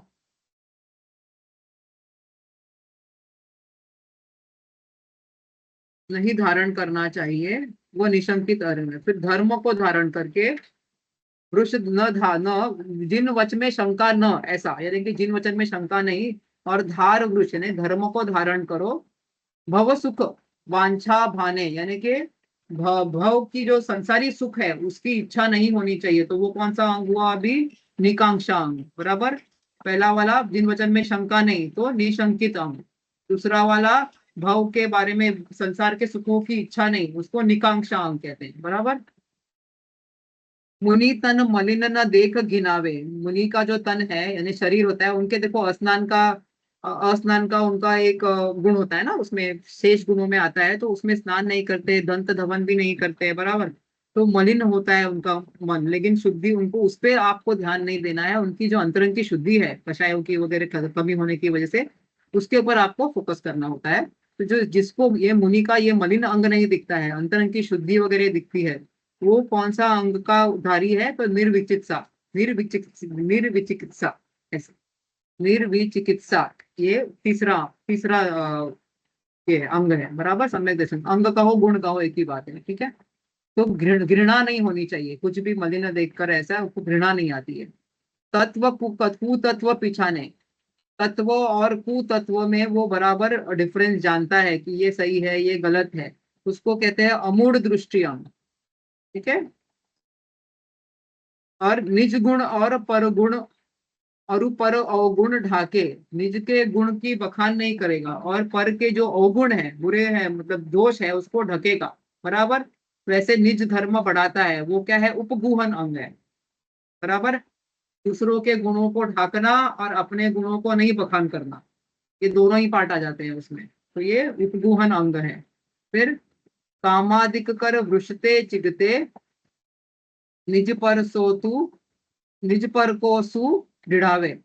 तो जो काम आदि की वजह से रिश्ते यानी धर्म से चिगते हैं, यानी कि च्युत हो रहे हैं, जो घर काम यानी कोई भी कषाय, काम की या मतलब कोई भी कषाय है, राग द्वेष वगैरह की वजह से धर्म से अस्थिर हो रहे हैं, च्युत हो रहे हैं, गिर रहे हैं, उनको दृढ़ावे मतलब उनको दृढ़ करना। ये कौन सा अंग है? स्थितिकरण अंग है, बराबर। अब बाकी के दो अंग आगे बताएंगे, वो दूसरे वाले नीचे लिखा हुआ है, देखो ये लाइन में, चेतन साथ में पढ़ देते हैं वो भी, नीचे की दो लाइन है ना। धर्मी सो गच्छ प्रीति सम कर जिन धर्म दिपावे, इन गुण ते विपरीत दोष वसु तिन को सतत खिपावे। धर्मी सो गौ गौ वच्छ यानी कि गाय और उसका बछड़ा, कैसे उनमें जो प्रीति होती है, गाय अपने बछड़े से कैसी प्रीति करती है, वैसे अपने को सहधर्मी से प्रीति रखना है आपको, उसको वात्सल्य अंग कहते हैं, ठीक है। और कर जिन धर्म दीपावे, ऐसा सब आप करोगे तो आप जैन धर्म का की शोभा बढ़ाओगे, तो वो होता है प्रभावना अंग, सुशोभित करना, ठीक है। तो 6 अंग आ गए, निकांक्षा, निशंका, निकांक्षा, निर्विचिकित्सा, निर्विचिकित्सा, अमूढ़, उपगूहन, स्थितिकरण, वात्सल्य और प्रभावना, बराबर। ये 8 गुण आ गए टोटल, बराबर। इन गुणते विपरीत दोषसु, इसका ऑपोजिट जो है वो दोष हो गया, यानी कि निशंका का ऑपोजिट शंका, निकांक्षा का ऑपोजिट कांक्षा, निर्विचित्सा का ऑपोजिट निर्विचित्सिका यानी कि घृणा करना मुनि के अंग आदि से, अमूढ़ता का ऑपोजिट मूढ़ता, मूढ़ दृष्टि होना, उपगुहन का और ऑपोजिट गुहन यानी कि दूसरों के अवगुण का बखान करना और दूसरे के अवगुण को बड़ा बड़ा कर बताना और अपने गुण को बड़ा बड़ा कर बताना सबको, ऐसा कि मेरे मैं अपनी प्रशंसा करना और दूसरे की बुराई को करना, उसको ये दोष हो गया। और अस्थितिकरण आ जाएगा, जो गिर रहा है उसको और धक्का दे दो, अरे मत करो, धर्म छोड़ दो, क्यों कर रहे हो, तुमको इतनी तकलीफ हो रही, तो उसको अस्थितिकरण कहते हैं। फिर सहधर्मी में द्वेष करना, उसको अवात्सल्य कहेंगे, अवात्सल्य दोष कहेंगे। और अप्रभावना, दोस्तों प्रभावना का ऑपोजिट अप्रभावना, यानी कि जैन धर्म की और बुराई करो उसकी, तो अप्रभावना है, ये उसके दोष है। तो इनको पहचानना है हमको और इनसे अपने को अलग करना है, इनको दूर करना है। खिपावे मतलब इनको सतत खिपावे मतलब ये दोषों को पहचानो और उससे उसको दूर करो, ठीक है। आया ख्याल में? हम भावार्थ पढ़ते हैं। हाँ। देखो नेक्स्ट पेज पे 58। हम्म। तत्व यही है, ऐसा ही है, अन्य नहीं है, तथा अन्य प्रकार से नहीं है। इस प्रकार यथार्थ जो अचल श्रद्धा हो उसे निशंकित अंग कहलाता है, बराबर। भगवान ने जैसा बताया वही है, उसके ऊपर देखो हर एक अंग में ना एक एक स्टोरी भी फेमस है। मुझे नहीं पता आपने सुनी, अंजन चोर की कहानी सुनी होगी। अंजन चोर, एक जो चोर था वो चोरी करते करते एक जगह पर आता है जहां पर एक एक सेठ होता है।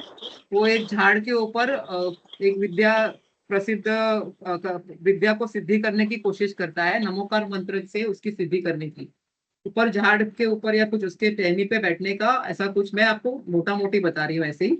और नीचे बहुत सारी तलवार वगैरह रखी हुई है और नमोकार मंत्र बोलने का और उस पे कूद जाने का। तो ऐसा करने से आप इतनी श्रद्धा से अगर नमोकार मंत्र बोलोगे तो आपको वो उड़ने वाली जो विद्या है वो सिद्ध हो जाती है, ऐसे। तो वो सेठ बार बार चढ़ता है ऊपर, बोलता है लेकिन कूदता नहीं है। जो चढ़ता है बोलता है लेकिन कूदता नहीं है, उसको डर लगता है। तो वो अनजान चोर देखता है, वो चोरी करके आया रहता है कहीं से, और वो देखता है ये क्या कर रहा है सेठ, बार बार ऊपर चढ़ रहा है कूद नहीं रहा है करके। तो वो सेठ को पकड़ के पूछता है। नहीं बेटा, फिर कनेक्शन बहुत वीक हो जाता है मेरा, सॉरी। तो वो बार बार कूदता है और देखता है, तो वो पूछता है कि क्या कर रहे हो आप, कूद क्यों नहीं रहे हो, या कूदना है या नहीं कूदना है करके। तो वो सेठ बताता है कि मुझे बताया गया है कि ऐसे नमो पर मंत्र को श्रद्धा से बोलेंगे, नमो रियंताणम नमो सिद्धाणम वगैरह ऐसा पूरा बोलेंगे और कूद जाएंगे तो ये उड़ने वाली जो विद्या है वो प्रकट हो जाती है करके ऐसे। तो बोलते तो मेरे को बताओ, मैं बोल देता हूँ करके। उसको बहुत दृढ़ श्रद्धा आ जाता है नमोकार मंत्र के ऊपर। तो वो सेठ जाता है, तो वो ऊपर चढ़ता है और उसको याद नहीं होता है, वहां चढ़ के सोचता है कि एक बार में तो नमोकार मंत्र याद नहीं होता है। तो ऐसे कहीं लिखा हुआ आता है कि वो कहता है कि आणम ताड़म, उसको नमोकारम नमोकार मंत्र आता नहीं, तो बोलते हैं आणम त्राणम कछु न जानम, सेठ सेठ वचन प्रमाणम, जो सेठ ने बोला उसी को प्रमाण समझो आप, और कूद जाता है। और जैसे ही कूदता है तो उसको वो विद्या प्रकट हो जाती है ऐसा। मतलब उसको इतना, श्रद्धा। हाँ, श्रद्धा हो जाती है कि ये जो नमोकार मंत्र है इसमें ये ताकत है करके। तो उसको निशंकित अंक में उनकी स्टोरी प्रचलित हो गई है ऐसे। ऐसे उसके आगे भी जो भी स्टोरी है वो कैसे उसी भाव में मोक्ष वगैरह जाता है ऐसे। ठीक है। तो और निकांक्षा अंग जो है, ऐसे हर एक स्टोरी, हर एक इसमें एक स्टोरी है, आपको तो मैं एक लिंक भेज दूंगी, हर एक अंग की एक स्टोरी है, तो आप पढ़ सकते हैं उसमें। ठीक है। तो यहाँ पर टिप्पणी में लिखा है, अवृत्ति सम्यक दृष्टि जीव भोगों को कभी भी आदरणीय नहीं मानते हैं, किंतु जिस प्रकार कोई बंदी कारागृह में इच्छा न होने पर भी दुख सहन करता है, उसी प्रकार वे अपने पुरुषार्थ की निर्बलता से गृहस्थ दशा में रहते हैं, किंतु रुचि पूर्वक भोगों की इच्छा नहीं करते, इसीलिए उन्हें निशंकित और निकांक्षित अंग में होने में कोई बाधा नहीं आती है। तो वो जबरदस्ती, जो जिसको सम्यक दर्शन है वो अपने आप को अलग कर ही दिया है भेद विज्ञान से, तो उसको अपना स्वभाव पता चल गया है, और बाकी जो अजीब है उसका स्वभाव पता चल गया है। तो उसको से जबरदस्ती या अंग नहीं पालने होते, तो सहजता से उसमें प्रकट हो जाते हैं निशंकित और निकांक्षित अंग। ठीक है। It becomes as a reflection of the internal understanding जो है उसका। ठीक है। सेकेंड, धर्म सेवन करके उसके बदले में सांसारिक सुखों की इच्छा न करना, ये निकांक्षित अंग है। मतलब धर्म के सेवन करना और उसके बदले में ऐसा नहीं समझना कि मुझे देवगति मिलेगी, वैमानिक देवगति मिलेगी, या मैं कोई चक्रवर्ती बनूंगा, ये सब नहीं। समय दृष्टि ये सब नहीं चाहता है, क्योंकि वापस ये तो भ्रमण है, फिर भोगों में उलझन है इसके लिए। तो ये निकांक्षित अंग है। इसमें रानी अनंतमती की कहानी फेमस है यहाँ निकांक्षित अंग में। ठीक है। थर्ड, मुनिराज अथवा अन्य किसी धर्मात्मा के शरीर को मैला देखकर घृणा न करना, ये निर्विचिकित्सा, निर्विचिकित्सा, मेरे को उसके प्रोनाउंसिएशन में ही तकलीफ होती है। ठीक है।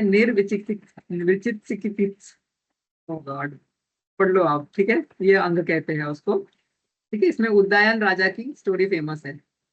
सच्चे और झूठे तत्व की परीक्षा करके मूढ़ताओं को तथा अनायतनों में न फंसना, वो अमूढ़ दृष्टि अंग है। मतलब कोई भी कुछ भी बताए, जो अपने को सिद्धांत पता है उससे डुलना ही नहीं। तो रेवती रानी इसमें उनकी स्टोरी फेमस है, जहां पर एक जो झूठा साधु रहता है वो एक्चुअली समोशरण लगाता है झूठा, और वो बोलता है कि ये 25वें तीर्थंकर है, यहाँ पर दर्शन कर लो। लेकिन रेवती रानी को पता होता है कि ये 24 तीर्थंकर के ऊपर कोई तीर्थंकर नहीं होते हैं, तो वो दर्शन करने जाती ही नहीं है, क्योंकि वो अमूढ़ दृष्टि होती है। बराबर। ऐसे फिर हाँ अपनी प्रशंसा कराने हाँ। वाले गुणों को तथा दूसरे की निंदा कराने वाले दोषों को ढकना और आत्मधर्म को बढ़ाना, सो उपगहन उपगुहन अंग है। यानी कि अपनी प्रशंसा नहीं करना है और दूसरे की निंदा नहीं करना है, ये उपगुहन अंग है। इसमें जिनेंद्र भक्त जो सेठ है उसकी स्टोरी फेमस है यहाँ पर। ठीक है। उपगुहन का दूसरा नाम उपग्रहण भी है, जिनागम में आता है, उपग्रहण नाम भी आता है, जिसमें आत्मधर्म की वृद्धि करने को भी उपगुहन कहा जाता है। तो उसमें ऐसा नहीं है गुणों और दोषों की बात नहीं है, अपनी आत्मा के गुणों की वृद्धि करने को भी उपगुहन अंग कहीं कहा गया है। कहाँ पर कहा है? तो श्री अमृत चंद्र सूरी ने अपने पुरुषार्थ सिद्धि उपाय के 27वें श्लोक में भी यह कहा है।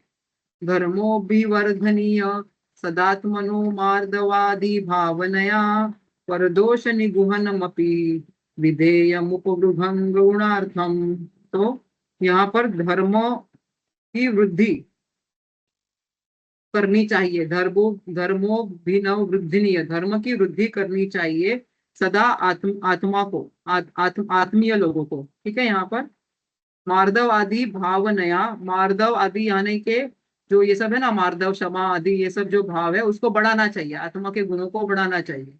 तो परदोष निगुहन, दूसरों के दोषों को गुप्त रखना चाहिए। तो ये क्या है, विधेय या मुख, ये इसको उपगृहन अंग कहते हैं यहाँ पर, ठीक है। ऐसा काम क्रोध लोभ आदि किसी भी कारण से सम्यक्त्व और चारित्र से भ्रष्ट होते हुए अपने को तथा पर को धर्म में स्थिर करना, उसे स्थितिकरण अंग कहते हैं, ठीक है। जो अपने को दिख रहा है सामने से कि धर्म से विचलित हो रहा है वगैरह, बॉर्डर पे है, तो उसको स्थिति, उसको थोड़ा धीरज दिलाओ कि नहीं ये वक्त टल जाएगा, उसको थोड़ा ज्ञान दो, तो उसको स्थितिकरण करना कहते हैं।